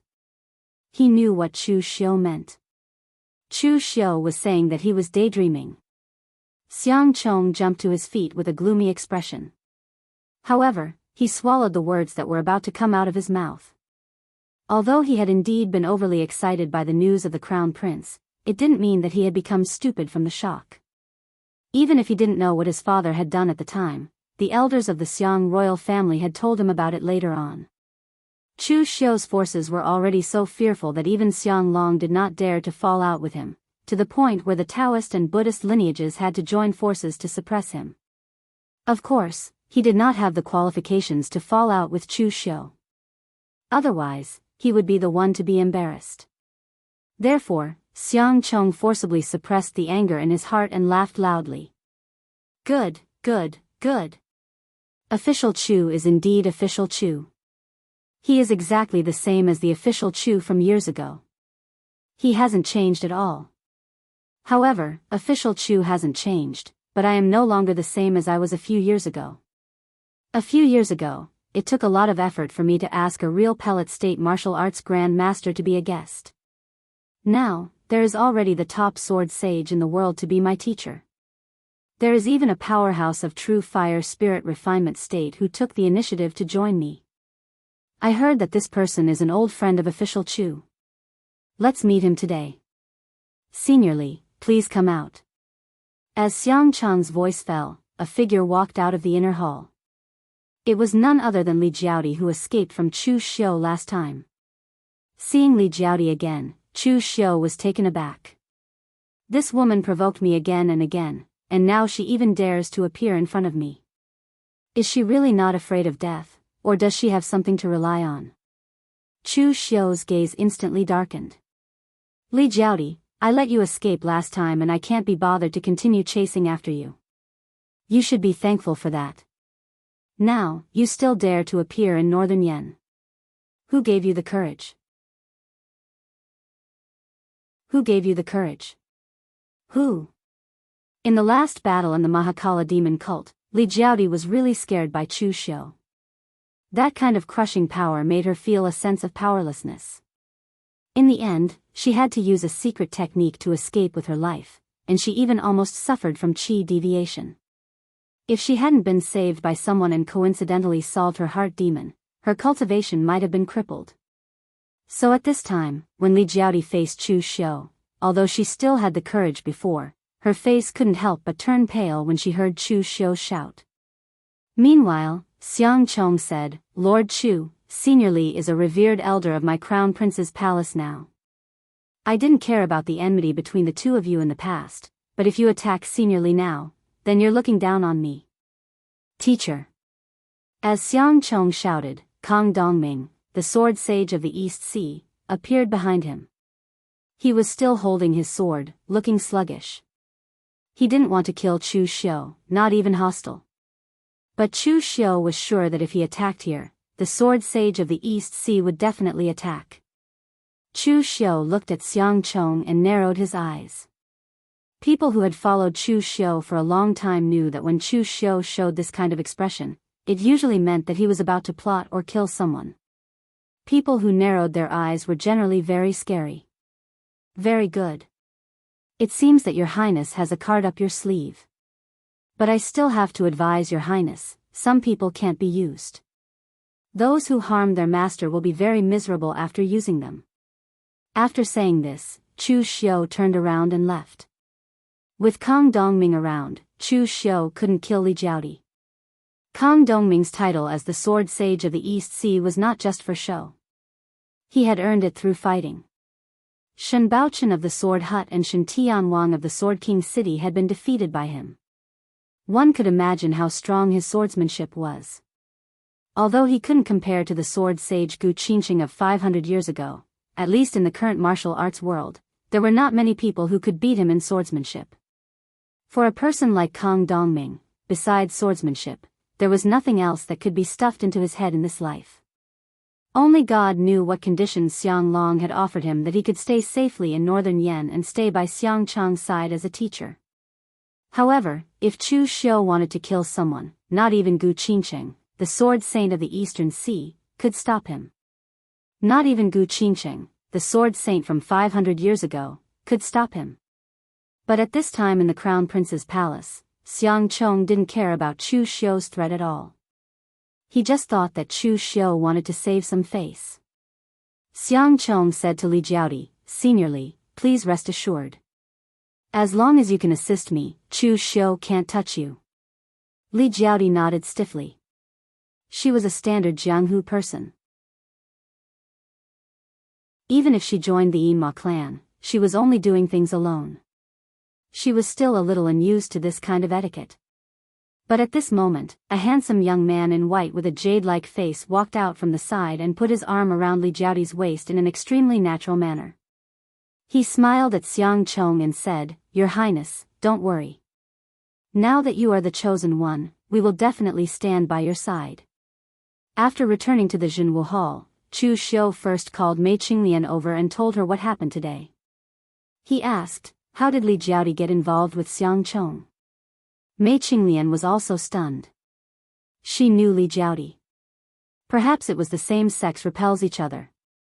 She had only interacted with Li Jiaodi a few times, but she also looked down on her. When she heard that Li Jiaodi had actually joined Xiang Chong's side, she immediately asked someone to investigate.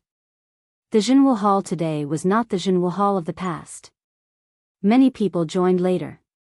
Although it was not as good as the wind-sweeping building in terms of intelligence, at least it was still very useful around Yanjing City. After a while, Mei Qinglian received the information from the servants in the Crown Prince's palace. Mei Qinglian said with a strange expression, "Li Jiaodi joined Xiang Chong because of her man." Chu Xiu was stunned when he heard this. Li Jiaodi has a man? Although Li Jiaodi seemed to still be attractive, it seemed that she was not young anymore. Mei Qinglian nodded and said, "Do you still remember Li Jiaodi's background? She was once abandoned by a man when she was young, so she almost didn't have a good attitude towards men. But after she was seriously injured by you last time, she met the descendant of the man who injured her, who was also Xiang Cheng's guest, Lin Fengyu. His appearance was almost exactly the same as his ancestor. It was Lin Fengyu who saved Li Jiaodi. Because of his appearance, Li Jiaodi got rid of the demon in her heart and fell in love with him. Lin Fengyu even promised her that he would repay the love debt owed by his ancestor. From then on, Li Jiaodi listened to Lin Fengyu. She naturally came to join Xiang Cheng because of Lin Fengyu.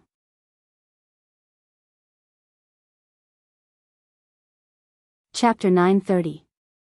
After listening to Mei Qinglian's information, Chu Xiu's face was full of disbelief. He had countless conjectures before.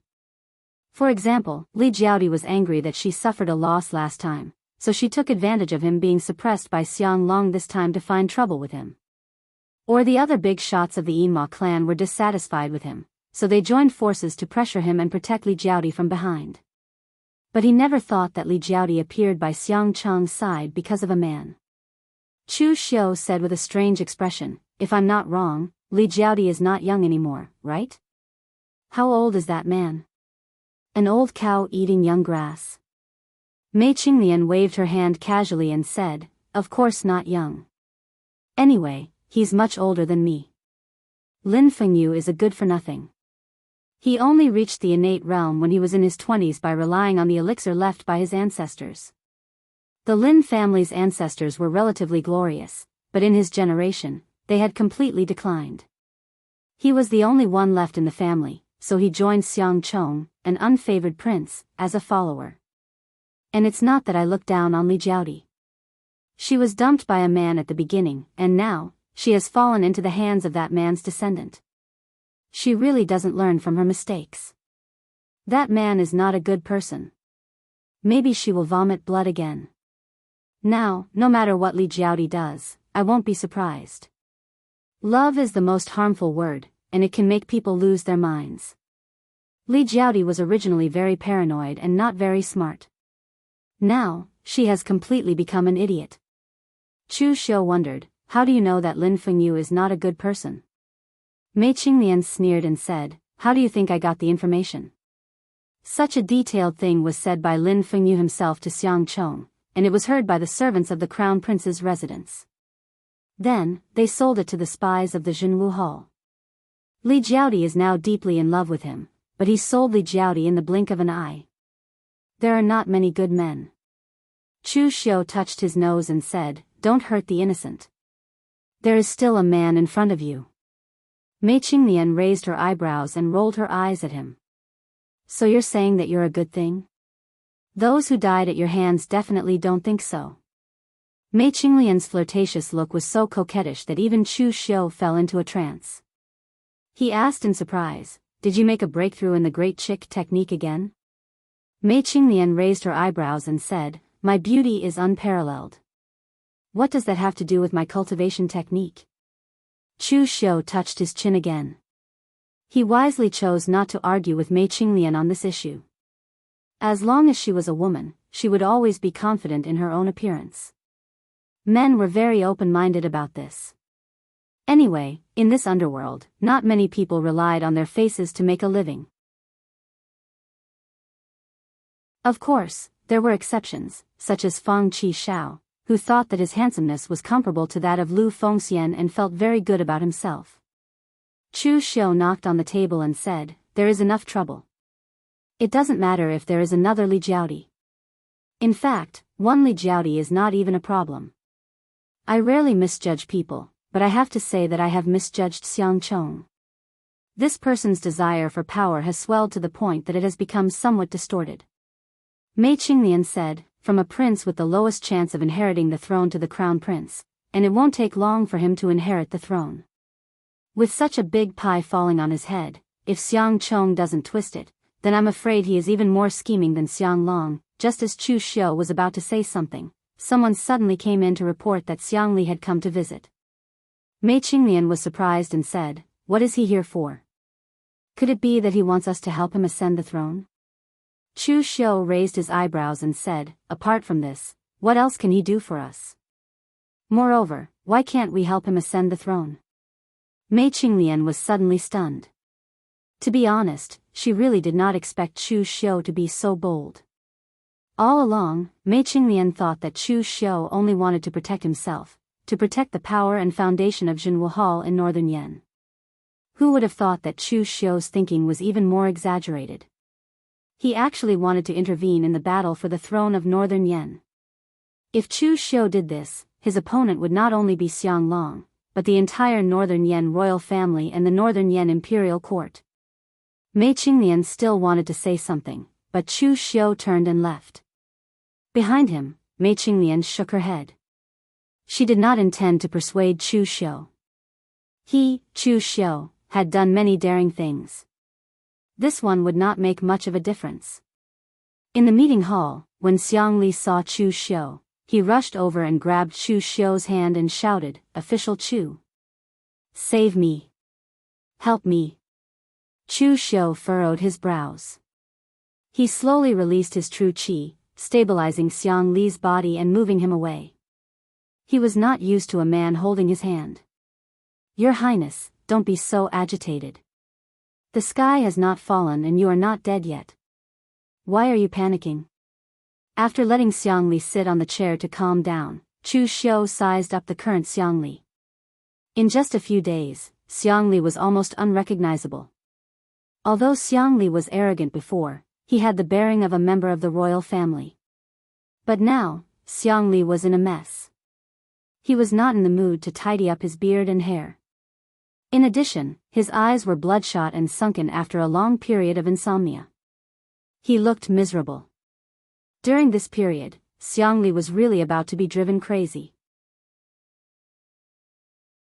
Not only did he give Xiang Chong the throne that he had hoped for so many years, he also knew that once Xiang Chong secured the throne, he would definitely be the first to be cut. All these years, he had suppressed Xiang Chong more than once or twice. Of course, he knew how much his 13th brother hated him. Once Xiang Chong ascended to the throne, would he still have a way out? Moreover, the fight for the throne had always been something that could not be spared. His father had even killed his own brother, who was born from the same mother, not to mention Xiang Chong. In the past few days, Xiang Li had seen the hypocrisy of the world. The forces that had promised to submit to him, including the military, the civil officials, and the nobles of the royal family, all left him decisively after he lost power. They threw themselves into Xiang Chong's arms, and he could do nothing about it. Originally, Xiang Li was drowning his sorrows in wine in his residence. In the end, he accidentally heard the news of the conflict between Chu Xiu and Xiang Chong. He suddenly thought of something. He had cooperated with Chu Xiu before. Even though Chu Xiu was being suppressed by Xiang Long now, the only one who could save him and dared to come to his rescue was Chu Xiu. Therefore, Xiang Li could not wait to go to him directly. He put down his dignity and everything else. When he saw Chu Xiu, it was as if he had grabbed hold of a life-saving straw. He refused to let go. Xiang Li took a deep breath and said in a low voice, "Official Chu, although I am not dead now, it is uncertain whether I will live or die in the future. Today, I came prepared for the worst. As long as Official Chu can save my life, I will hand over all my savings to you, Official Chu." In front of Chu Xiu, Xiang Li no longer addressed himself as a prince. To him, staying alive was more important than anything else. Chu Xiu said indifferently, "Your Highness, you don't have to worry so much. I have already said that the sky has not fallen and Xiang Chong has not succeeded the throne. You have been longing for the position of crown prince for more than a decade. Now that it is gone, are you really willing? If you are only thinking about staying alive, you will seem a little too cowardly." At this point, Chu Xiu's tone seemed to contain some kind of magic. When Xiang Li heard this, a strange light flashed in his eyes. "Your Highness, do you want to take back everything that belongs to you and ascend to the throne of the Northern Yen?" Xiang Li was stunned for a moment. Trembling slightly, he said, "Ascend to the throne of the Northern Yen? Do I still have a chance? That is an order from my imperial father. Everyone has already pledged their allegiance to Xiang Chong. He also has the Eastern Sea sword sage, Kang Dongming, as his master. He has also been blessed by the 9 dragons seal.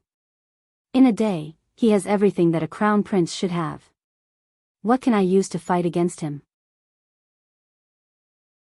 Fight with him? Chu Xiu stood up and stared at Xiangli. I don't need you to fight with him. You don't need to fight with him. Just leave it to me. You just need to do as I say. I guarantee that I will help you ascend to the throne. Of course, you must listen to me. Otherwise, you will be a pile of mud. No matter how hard I try, I will not be able to stick it to the wall. Chu Xiu's words seemed to contain some sort of magic. Xiang Li's panicked heart calmed down a little. Looking at Chu Xiu, Xiang Li still trembled. Official Chu, can you really help me take back the throne? As long as you trust me, I can. Xiang Li still had some doubts. But Official Chu, why are you doing this? What do you stand to gain? Chu Xiu said calmly, the Northern Yan does not belong to your imperial father alone. The Northern Yan does not belong to the Xiang imperial family alone, and the Northern Yan does not belong to the Xiang imperial family alone. Xiang Chong has obtained everything that belongs to your imperial father. Of course, he will resolutely carry out your imperial father's policies.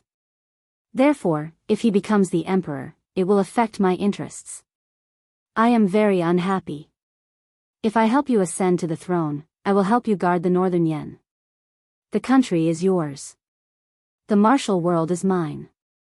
Chu Xiu's wild ambition and blatant desire for power made Xiang Li feel even more at ease. Even if Chu Xiu only wanted to rule the Northern Yan with him, even if Chu Xiu wanted to become the emperor and leave him a lifetime of riches and honor, Xiang Li would be willing. No one was willing to die. Xiang Li did not want to die. Even if he had to sell everything, as long as he could live, he would do it. Therefore, Xiang Li didn't even think about it. He nodded heavily. As long as Official Chu can help me seize the throne, I will agree to anything. Half of the land of Northern Yan belongs to Xiang, and the other half belongs to Chu. Hearing this, Chu Xiu could not help but reveal a smile at the corner of his lips. Mei Qinglian was still listening outside the door. Of course, she wasn't eavesdropping. She was openly eavesdropping. When she heard Xiang Li's words, she couldn't help but shake her head at how easily he betrayed his country. Chu Xiu's methods were even more excessive than those of the sixth demon sect. They only triggered the demons in people's hearts. But Chu Xiu, even if people didn't have demons in their hearts, he could still drag them down the path of demons.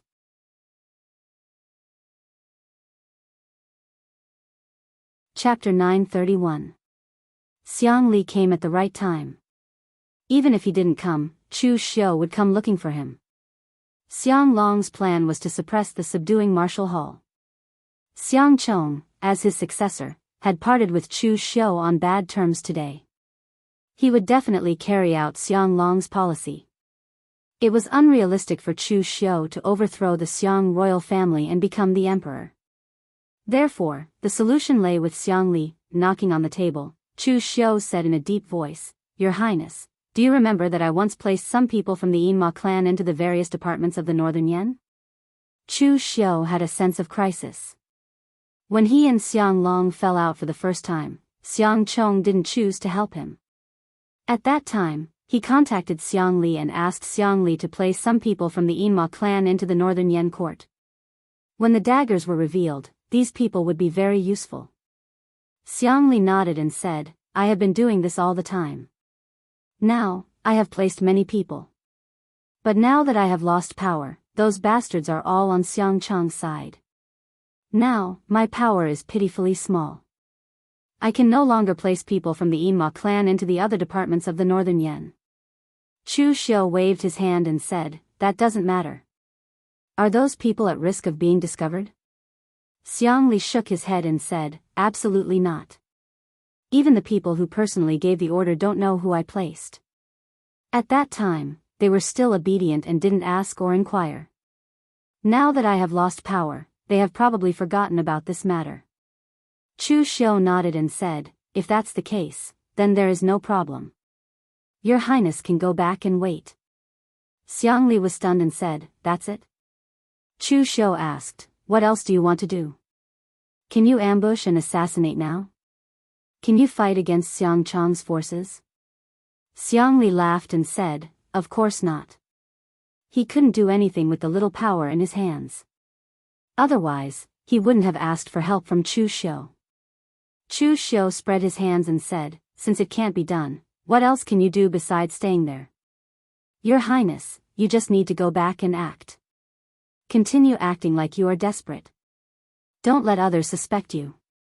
I believe that with your acting skills, there should be no problem. Hearing Chu Xiu say this, Xiang Li could only go back sneakily. For Xiang Li, although he was still a little nervous, he had no other choice but to trust Xiu.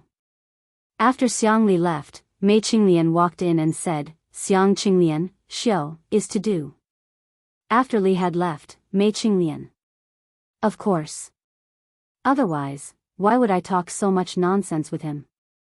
Chu Xiu waved his hand and a cold light flashed in his eyes. He said, they should be making their move. Xiang Long has already made his move. We cannot just sit here and wait for death. What should we do first? Mei Qinglian was also very straightforward. Since Chu Xiu had a plan, the others in Jianghu Hall could only cooperate. After all, Chu Xiu was the core of the entire Jianghu Hall. Very simple. Help me find out what Daoist Wuyang has been up to recently. At this moment, Daoist Wuyang was preparing to flee. That's right, flee. Recently, Daoist Wuyang had been keeping a low profile. To be more precise, it wasn't that he didn't want to be high profile, but reality didn't allow it. The Northern Yen was in a mess recently, with experts emerging in large numbers. With Daoist Wuyang and the Shadow Mountain sect's meager resources, he couldn't afford to be high profile. In fact, Daoist Wuyang had joined the Northern Yen long ago. In fact, when the Northern Yen allied with the Northern Yen Jianghu, he had joined the Northern Yen Jianghu. That was because the Northern Yen kingdom was the only one among the three kingdoms that was willing to cooperate with the Jianghu. Regardless of whether they were righteous or evil, they would not reject anyone. Later on, when Xiang Long and the Northern Yen Jianghu fell out, Daoist Wuyang still chose to follow Xiang Long closely. There was only one reason: he really had nowhere else to go. The Shadow Mountain sect had offended the Kunlun devil cult, which was equivalent to offending the Hidden Devil sect. Moreover, because of their orthodoxy, they were hated and targeted by Taoism. In the vast Jianghu, if the Shadow Mountain sect dared to directly establish their own sect, who knew when Taoism and the Hidden Devil sect would come looking for trouble with them? Therefore, when Xiang Long promised that the Shadow Mountain sect could become the national religion of the Northern Yen, he had always followed Xiang Long closely. Unfortunately, even though Daoist Wuyang wasn't young anymore, he was still toyed around by Xiang Long. He had been tricked by Xiang Long for more than 10 years. From the beginning, Xiang Long's attitude towards these martial sects was to make use of them. He had never treated them as one of his own. Even if Daoist Wuyang waited his entire life, he wouldn't be able to become the national religion. It was all thanks to Chu Xiu that he could truly see Xiang Long's thoughts. After the last court session, when Daoist Wuyang saw Xiang Long's methods, his first reaction was that he should leave. The waters of the Northern Yen were getting murkier and murkier. There was no longer a place for the Shadow Mountain sect to stay. Of the three sects of Taoism, Buddhism, and Devil, the Shadow Mountain sect had enmity with two of them. This place was practically a hell. Moreover, Xiang Long was now on the verge of death. It was still unknown what the new emperor's attitude towards him would be after he ascended to the throne. If he didn't leave now, when would he? When a disciple reported that Chu Xiu had come to visit, Daoist Wuyang was stunned. He instinctively thought that Chu Xiu had come to find trouble with him. Although he believed that he had not offended Chu Xiu during this period of time, and even when others were hitting Chu Xiu while he was down, his Shadow Mountain sect still maintained a neutral stance. However, with Chu Xiu's reputation, for him to suddenly visit them would not be a good thing. However, since Chu Xiu had come personally, he had to meet him. He could only have someone bring Chu Xiu in. Seeing the disciples of the Shadow Mountain sect busily packing up, Chu Xiu asked in surprise, Daoist Wuyang, are you preparing to leave? Daoist Wuyang smiled bitterly and nodded. What can I do if I don't leave? Am I going to be hated by others if I stay here? It's better to leave on my own than to be chased away by others. Chu Xiu said indifferently, then, Daoist, are you willing to part with the foundation that you've worked so hard for in the Northern Yen all these years? Actually, the Shadow Mountain sect did not have much of a foundation to speak of in the Northern Yen. After all, they had joined the Northern Yen in secret, unlike Chu Xiu's martial suppression hall, which was directly in the open. However, after so many years, the disciples of the Shadow Mountain sect had become familiar with the Northern Yen. Even Daoist Wuyang did not know where to go when they were suddenly asked to leave. Daoist Wuyang said indifferently, so what if I can't bear to? Official Chu, don't tell me you can't sense the current environment in the Northern Yen? I should say that Official Chu, your troubles are the greatest. Are you not anxious, Official Chu? Chu Xiu said indifferently, if there's trouble, then solve it. Can a living person die from holding his urine? Daoist Wuyang, if you leave now, there will be no place in the martial world for you. Perhaps there will be, but it will be very troublesome. So, you might as well stay in the Northern Yen. The ownership of the throne, who will win and who will lose, these are still unknown. Daoist Wuyang was not stupid. When he heard Chu Xiu's words, he was instantly shocked. You're going to interfere in the fight for the throne? Chu Xiu nodded. What else? Sitting and waiting for death is not my style. Daoist Wuyang opened his mouth, wanting to say something, but not a single word came out. Although he wanted to say that Chu Xiu was very daring, the problem was that this was not the first time that Chu Xiu had done something so daring, and he had always succeeded. Once was reckless, twice was bold, and when it came to the third time, it meant that he had a card up his sleeve. Chu Xiu waved his hand and said, Daoist Wuyang, I won't hide it from you. I'm going to interfere in the fight for the throne in the Northern Yen, and I need your help now. Of course, I won't force you. If you trust me, then stay in the Northern Yen. If we work together, there will be a place for you in the Northern Yen court. If you're afraid that you can't afford the gamble, I can understand. But after leaving the Northern Yen, the days of the Shadow Mountain sect will not be easy. Daoist Wuyang gritted his teeth and thought. He was actually in a dilemma. Previously, when he was an enemy of Chu Xiu, he was beaten up by Chu Xiu. Even when news of Chu Xiu's death came, he did not dare to hit the subduing martial hall when they were down. It was because fear of a person would also give rise to a certain kind of confidence in him. If this matter was brought up by someone else, Daoist Wuyang would definitely reject it without a second thought. But since it was Chu Xiu who brought it up, it was worth considering. At this moment, Chu Xiu said, Daoist Wuyang, if you agree to work together with me, then we'll be on the same side. I can also promise you that the grudge between the Shadow Mountain sect and the Kunlun Devil cult will be written off. Daoist Wuyang raised his head and looked at Chu Xiu. Are you serious? You can represent the entire Hidden Devil clan? In the past, the Shadow Mountain sect had offended Dugu Weiwei, the Kunlun Devil cult. Back then, the Shadow Mountain sect had already burned incense to the heavens for not being destroyed. But because of the grudge in the past, the Hidden Devil clan was still unwilling to let the Shadow Mountain sect go. If this grudge was resolved, it could even be said that the Shadow Mountain sect had removed half of its karma. Chu Xiu said indifferently, I'm now the heir of the Hidden Devil clan. Do you think my words can represent the Hidden Devil clan? And even if there are different voices, it doesn't matter. Everywhere depends on strength. Now, in the Hidden Devil clan, the one standing behind me is Elder Wei. My clan is the strongest, so my words mean what I say. After receiving Chu Xiu's affirmation, Daoist Wuyang gritted his teeth and said, all right then, this humble Daoist will bet on this. I hope that Official Chu, you won't disappoint this humble Daoist. Chu Xiu smiled faintly and said, Daoist, don't worry. As long as it's someone who has worked with me before, there won't be any disappointment. Daoist Wuyang did not beat around the bush.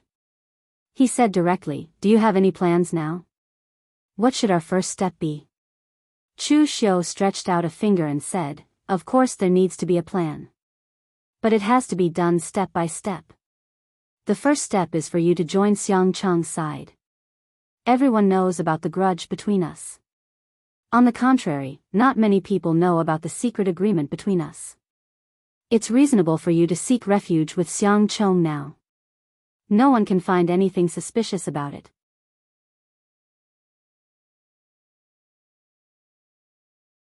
Chapter 932. Many in the northern Yan knew of the relationship between Chu Xiu and Daoist Wuyang. It was Xiang Long who had sent Daoist Wuyang to the subduing martial hall to keep Chu Xiu in check. In the end, Daoist Wuyang himself failed to live up to expectations and lost to Chu Xiu.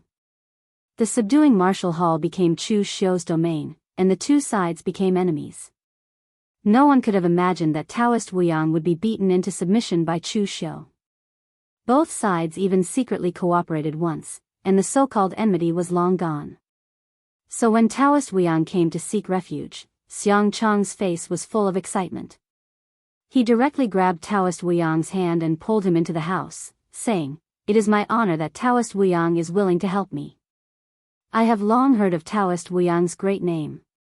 Although there were many people siding with Xiang Cheng, they were all people from the northern Yan imperial court.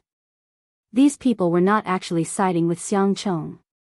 It could only be said that they recognized Xiang Cheng's position as the northern Yan crown prince and were expressing their goodwill to him. If Xiang Long threw the position to someone else the next day, these people would immediately leave, just like Xiang Li. This time, Daoist Wuyang came to seek refuge as a guest. He was one of them, so Xiang Cheng's attitude towards him was naturally incomparably warm. Daoist Wuyang's gloomy old face squeezed out a smile, saying, "Your Highness is too polite. To tell you the truth, this humble Daoist was originally working for His Majesty. Now that His Majesty has given the position to Your Highness, this humble Daoist should naturally turn to Your Highness. I'm afraid that His Majesty no longer needs this humble Daoist." Daoist Wuyang's meaning was that Xiang Long was about to die. He naturally had to find another backer, and Xiang Cheng was an excellent choice. Xiang Cheng was very satisfied with this kind of blatant way of expressing his loyalty. He liked this kind of honest person. "Daoist Wuyang, please rest well. I will arrange a welcoming banquet for you tonight." After seeing Daoist Wuyang off, Xiang Cheng's guest official, Lin Fengyu, who Chu Xiu had described as an old bull eating young grass, walked over and whispered, "Your Highness, this old Daoist of the Shadow Mountain sect is not easy to deal with. You must be careful." Lin Fengyu naturally did not see through Daoist Wuyang's weakness. He was only worried that his position would be affected by Daoist Wuyang. He was Xiang Cheng's guest official. In fact, he had been Xiang Cheng's guest official even when Xiang Cheng was the 13th prince. Of course, this also proved how miserable he had been in the past. He could only be a follower of a prince who had been suppressed to the point of being in dire straits. Although the 13th prince had become the crown prince, he still felt a sense of crisis. In his opinion, he was His Royal Highness's guest commander. After all, he was the first one to join His Royal Highness. Of course, if it wasn't for Li Jiaodi, he wouldn't even be able to get his current position. He was just a Xiantian stage martial artist and would probably have been kicked away by Xiang Cheng long ago. However, that was indeed the case. Now that Xiang Cheng had kept him and given him a high position, it was also for Li Jiaodi's sake. Lin Fengyu did not feel that he was living off a woman. In his eyes, he was repaying the debt of love from his ancestors. Although in terms of age, Li Jiaodi could even be his great-grandmother, she was an expert in the true fire spirit refinement realm. According to the lifespan of someone in the true fire spirit refinement realm. Although she wasn't considered young, she wasn't too old either, right? Since it was the same with a blanket, Lin Fengyu did not feel wronged. Xiang Cheng waved his hand. "Don't worry. Father has used Daoist Wuyang for so many years, why can't I? You don't know much about the background of the Shadow Mountain faction. Their ancestors had once offended the Kunlun demon sect, and they were hated and targeted by the Dao sect. In the pugilistic world, they are hated by everyone. Only the Northern Yan Kingdom can protect them. Now that father is ready to pass the throne to me, he naturally has to come and join me. At this point, Xiangcheng snorted coldly and said, Chu Xiu is untactful, but his old rival is quite tactful. People of the pugilistic world have their advantages. They will not participate in the struggle for fame and wealth in the court. Compared to other generals and nobles, they are easier to control. In the past, father worked with the Northern Yen pugilistic world. This is a good move. In the future, I can consider working with people of the pugilistic world. No, I should take in some people of the pugilistic world. Xiangcheng had always yearned for the pugilistic world. In the past, none of the Northern Yen royal family, nobles, military or civil officials joined him. This made Xiangcheng hate them. Even though they were now on his side, Xiangcheng still did not like them. Instead, he preferred to recruit people of the pugilistic world as his followers. However, Xiangcheng had forgotten one thing. The people who formed the Northern Yen court were not people of the pugilistic world. It was the military, the Xiang royal family, nobles, and civil officials. At the welcoming banquet that night, Daoist Wuyang began to crazily flatter Xiangcheng. Although his acting skills were not that great, he wore a gloomy expression most of the time, so no one could see any awkwardness. Although Xiangcheng spoke modestly, he was actually quite pleased. Right now, in the Crown Prince Palace, his subordinates were only Lin Fengyu and the others who had joined him. Their strength was limited. Even if they flattered him, he would not feel happy. There was also Li Jiaodi. Although she joined the Crown Prince Palace because of Lin Fengyu, with her personality, it was already good enough that she did not offend Xiangcheng with her sharp tongue. How could she flatter him? As for Kang Dongming, he was just a name to scare people. Although he was Xiangcheng's teacher in name, he had never spoken a word to Xiangcheng. That was why Xiangcheng was very satisfied that a person of power and status like Daoist Wuyang was flattering him. After 3 rounds of wine, Daoist Wuyang wiped his mouth and said, Your Highness does not care about our identity as uncivilized people and is willing to accept us. This old Taoist is truly grateful. My Shadow Mountain sect has experienced the fickleness of the world. The only ones who are willing to accept us are His Majesty and Your Highness. We will remember this kindness for generations to come. Xiangcheng waved his hand generously and said, Don't say that, Taoist. Although I was born in a royal family, I have always yearned for the pugilistic world. Moreover, I have never cared about the sex of the pugilistic world. As long as you are under my command, you are one of us. Whatever you have done in the past, I will not ask, nor care. Daoist Wuyang was moved and immediately said, Your Highness is indeed generous. Actually, there are many people like my Shadow Mountain sect who are not accepted in the pugilistic world. Although these people are not weak, their lives in the pugilistic world are also very miserable. If Your Highness does not mind, this humble Taoist can act as a middleman for Your Highness and let them join the Crown Prince Palace. I only ask for Your Highness's protection. Xiangcheng's eyes immediately lit up. Taoist, rest assured. Whether it is Taoism, Buddhism or devil, as long as they are willing to join me, I will definitely treat them equally. Xiangcheng did not expect that his acceptance of Daoist Wuyang would actually have the effect of buying a horse's bones with 1,000 gold pieces.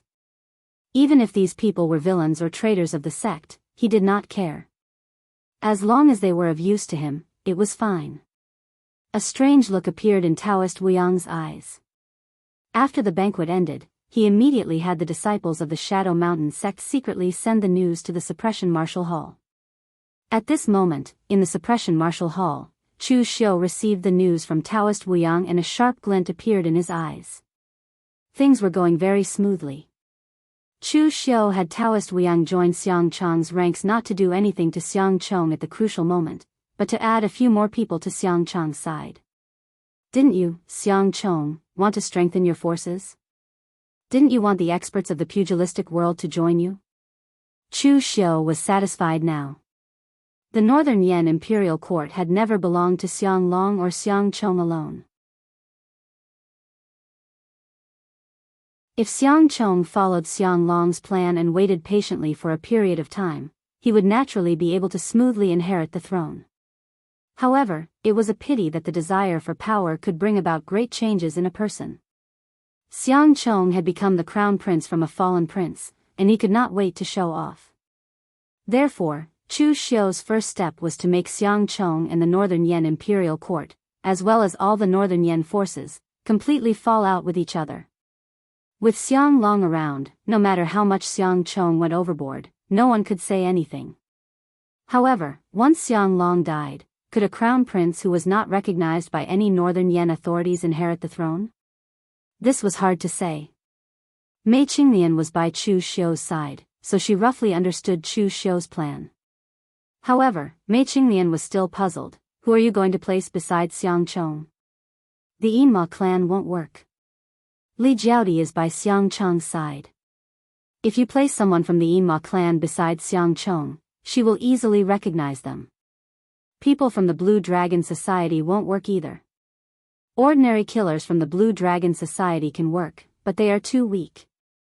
As for the 7 dragon heads, they are not unknown people, so it will be easy to find them.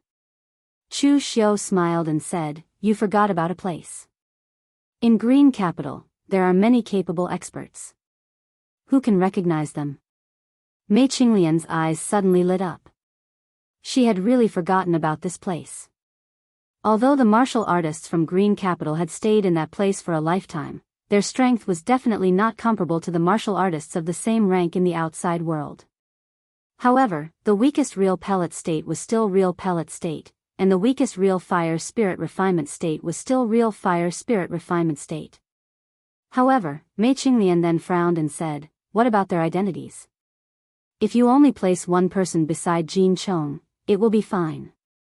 Just say that the other party is some hidden expert or something. However, if you place several people beside Jin Chong, but none of them have any identity at the same time, as if they came out from a crack in a stone, everyone will be suspicious."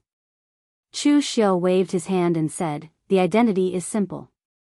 With Wind Sweeping Tower, do you still need to worry about the identity problem? Let Wind Sweeping Tower make up a random one. But Wind Sweeping Tower will not listen to you so easily. Wind Sweeping Tower still has this bit of credibility. Forging identity information is taboo for Wind Sweeping Tower. No matter how much money you take out, Wind Sweeping Tower will not cross the bottom line." Chu Xiu said indifferently, "Bottom line? There is no such thing as bottom line in this world. If you can't do it, it is because the benefits are not enough.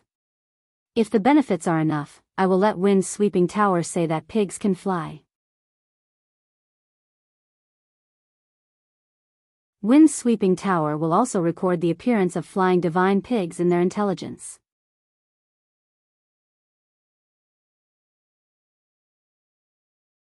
Chapter 933. When Shang Tianliang heard that Chu Xiu was willing to bring out some people from the shopping mall, Shang Tianliang was of course very happy. However, Chu Xiu didn't bring many people this time, just some existences above the real pellet state. In a place like Green Capital, one's own cultivation strength was not used for fighting, but for saving one's life. Without strength, one would die. In the outside world, some people might praise you for your hard work, but in a place like Green Capital, there was no such thing as hard work at all. If you didn't work hard, you would die. Therefore, in the entire shopping mall, there were really many martial artists above the real pellet state, and there were even a few real fire spirit refinement state. Of course, in the entire shopping mall, it should be said that in the history of Shang, only Shang Tianliang could reach the heaven and earth mystic connection state. In a place like Green Capital, because it was impossible to perceive heaven and earth, the aura of heaven and earth was even thin to the extreme, so the bottleneck of the heaven and earth mystic connection state was much greater than the outside world. Shang Tianliang was able to step into the heaven and earth mystic connection state in this place because of his talent, and the obsession in his heart to protect the shopping mall. This time, Chu Xiu directly brought out 2 real fire spirit refinement state martial artists and 6 real pellet state martial artists. He also gave some materials to the shopping mall to ensure that they could live a more comfortable life in an environment like Green Capital. It was enough to place these people around Jin Chong. Moreover, the more people there were, even if there were detailed identities, it would be suspicious.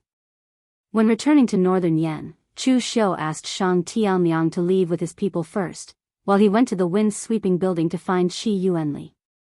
When Qi Yuanli learned that Chu Xiu came to find him, he was still a little surprised. Others didn't know about the ups and downs of the northern Yan imperial court and the pugilistic world, but the wind-sweeping building definitely knew. Chu Xiu was one of the protagonists of these ups and downs. Now Chu Xiu should be in northern Yan, scheming with Taoism and Buddhism, and the northern Yan royal family. Why did he suddenly come to the wind-sweeping building? Although Qi Yuanli was puzzled, he still welcomed Chu Xiu politely. He smiled and said, "May I know why official Chu has come to my wind-sweeping pavilion?" Chu Xiu didn't beat around the bush. He said directly, "Tower Master Qi, the reason why I'm here is simple. I just want to buy something." News? Identity. Chu Xiu knocked on the table and said, "I have a few people that I need wind-sweeping tower to give them a new identity. I want them to go from a nothing to something. I believe that wind-sweeping tower should be able to do this easily." Qi Yuanli immediately refused, "Official Chu, it's not that I don't want to help you, but this kind of fake identity information has violated the bottom line of my wind-sweeping tower. It's fine if we don't know all the information in the pugilistic world. After all, anemophilia isn't a god. However, even if we don't know the information, we wouldn't dare to write it, let alone fake an identity." Chu Xiu said, "I know that this matter puts wind-sweeping tower in a difficult position, so I'm not asking for your things for free. I also have a piece of information for you. It's a deal." Qi Yuanli said, "Official Chu, this is a matter of the bottom line. You can exchange any information." Before he could finish, Chu Xiu said, "What if this information is about the ancient sects during the Great Ancient Calamity?" The moment he said this, Qi Yuanli immediately swallowed back his evasive words. He immediately stood up and said, "Sir Chu, please wait a moment. I can't make the decision on this matter. I need to consult the Tower Master." After saying that, Qi Yuanli left while Chu Xiu drank his tea leisurely. Just as he thought, wind-sweeping tower had no bottom line. It was the same for everyone. The so-called bottom line was a joke. It was only because the benefits were not attractive enough. After a while, Fang Fifan came into the house. He cupped his hands and bowed to Chu Xiu. He said in a deep voice, "Official Chu, do you really know the whereabouts of those sects during the Great Ancient Calamity?" Wind-sweeping tower was the top existence in the world. They didn't pursue power and influence. On the contrary, they pursued collecting all the information in the world. It could even be said that wind-sweeping towers in Anemophilia enjoyed the pleasure of being the only ones sober when everyone else was drunk. Just like many sects in the underworld, wind-sweeping tower knew a lot about the Great Ancient Calamity, but not much. Although they could vaguely deduce some things by combining all the information and clues, they did not have any direct evidence to prove it. What Chu Xiu said was indeed very attractive to wind-sweeping tower. Chu Xiu didn't keep them in suspense. He directly told wind-sweeping tower all the information. There were too many people who saw this. Sabodhi Zen Temple and Great Light Temple both knew about it. There was nothing to hide. Chu Xiu wasn't afraid that wind-sweeping tower would not help him after knowing the news. Wind-sweeping tower could survive until now because they were indeed very trustworthy. They almost didn't offend anyone. The pugilistic world needed a place like wind-sweeping tower to provide them with information at all times. Therefore, almost no one would take action against a force like wind-sweeping tower. Of course, this was on the premise that wind-sweeping tower knew how to behave. The price of provoking Chu Xiu was not something wind-sweeping tower could afford. After listening to Chu Xiu, Fang Fifan let out a long sigh. The Daoist, the ancient sect, still existed. This news could be said to be shocking. At least, even if Fang Fifan knew about it, he wouldn't dare to casually say it. Just like when Su Jing and the others also knew about it, they didn't say anything. Fang Fifan didn't doubt the authenticity of this news. According to Chu Xiu, there were too many people who knew about this. It would be very easy for Fang Fifan to find someone to verify it. Chu Xiu said lightly, Tower Master Fang, I wonder if this news is enough for Wind-Sweeping Tower to forge a few fake identities for me? Fang Fifan smiled bitterly and said, yes, of course. In fact, Fang Fifan would rather that Chu Xiu had never appeared. He also didn't know about this news. With Chu Xiu's reputation in the pugilistic world and his usual way of doing things, only God knew what he was going to do with these fake identities. Fang Fifan didn't dare to inquire about it. It was impossible for him to inquire about it. However, now that Chu Xiu had revealed the news, it was indeed shocking. Fang Fifan couldn't bear the consequences if he went back on his word after hearing the news. Therefore, Fang Fifan had no choice but to obediently follow Chu Xiu's request. He forged all the fake identities of those people in Green City. Then, he used the formation of Wind-Sweeping Tower to spread the news to all the branches in the pugilistic world within an hour. It had to be said that Wind-Sweeping Tower's efficiency in this aspect was very praiseworthy. After all, the pugilistic world was so big. If they relied on manpower to spread the news, how long would it take for the news to reach them? It would be too late even if they ate **T. Therefore, the most important thing for Wind-Sweeping Tower to do in the pugilistic world was to distinguish the importance of the news. Some of the more important news had to be sent to the headquarters as soon as possible. After returning to Northern Yan, Chu Xiu didn't let Daoist Wuang immediately put them under Jin Chang's command. Instead, he asked someone to teach them some general knowledge of the outside world and correct their accent. The accent of ancient times was different from that of modern times. Actually, this wasn't a big deal. The pugilistic world was so big that the accents of Northern Yan, Eastern Qi, and Western Chu were all different. Especially in Western Chu, it was possible for a village to have a different accent. But there were so many experts, and they all spoke the same thing. Could it be that they were all from the same village? This was too fake. Therefore, he had to have them change their accents. Half a month later, in Xiangcheng's Crown Prince Palace, Daoist Wuang pulled the people from Merchant City in front of Xiangcheng and said proudly, Your Highness, these are the people this humble Taoist found for you.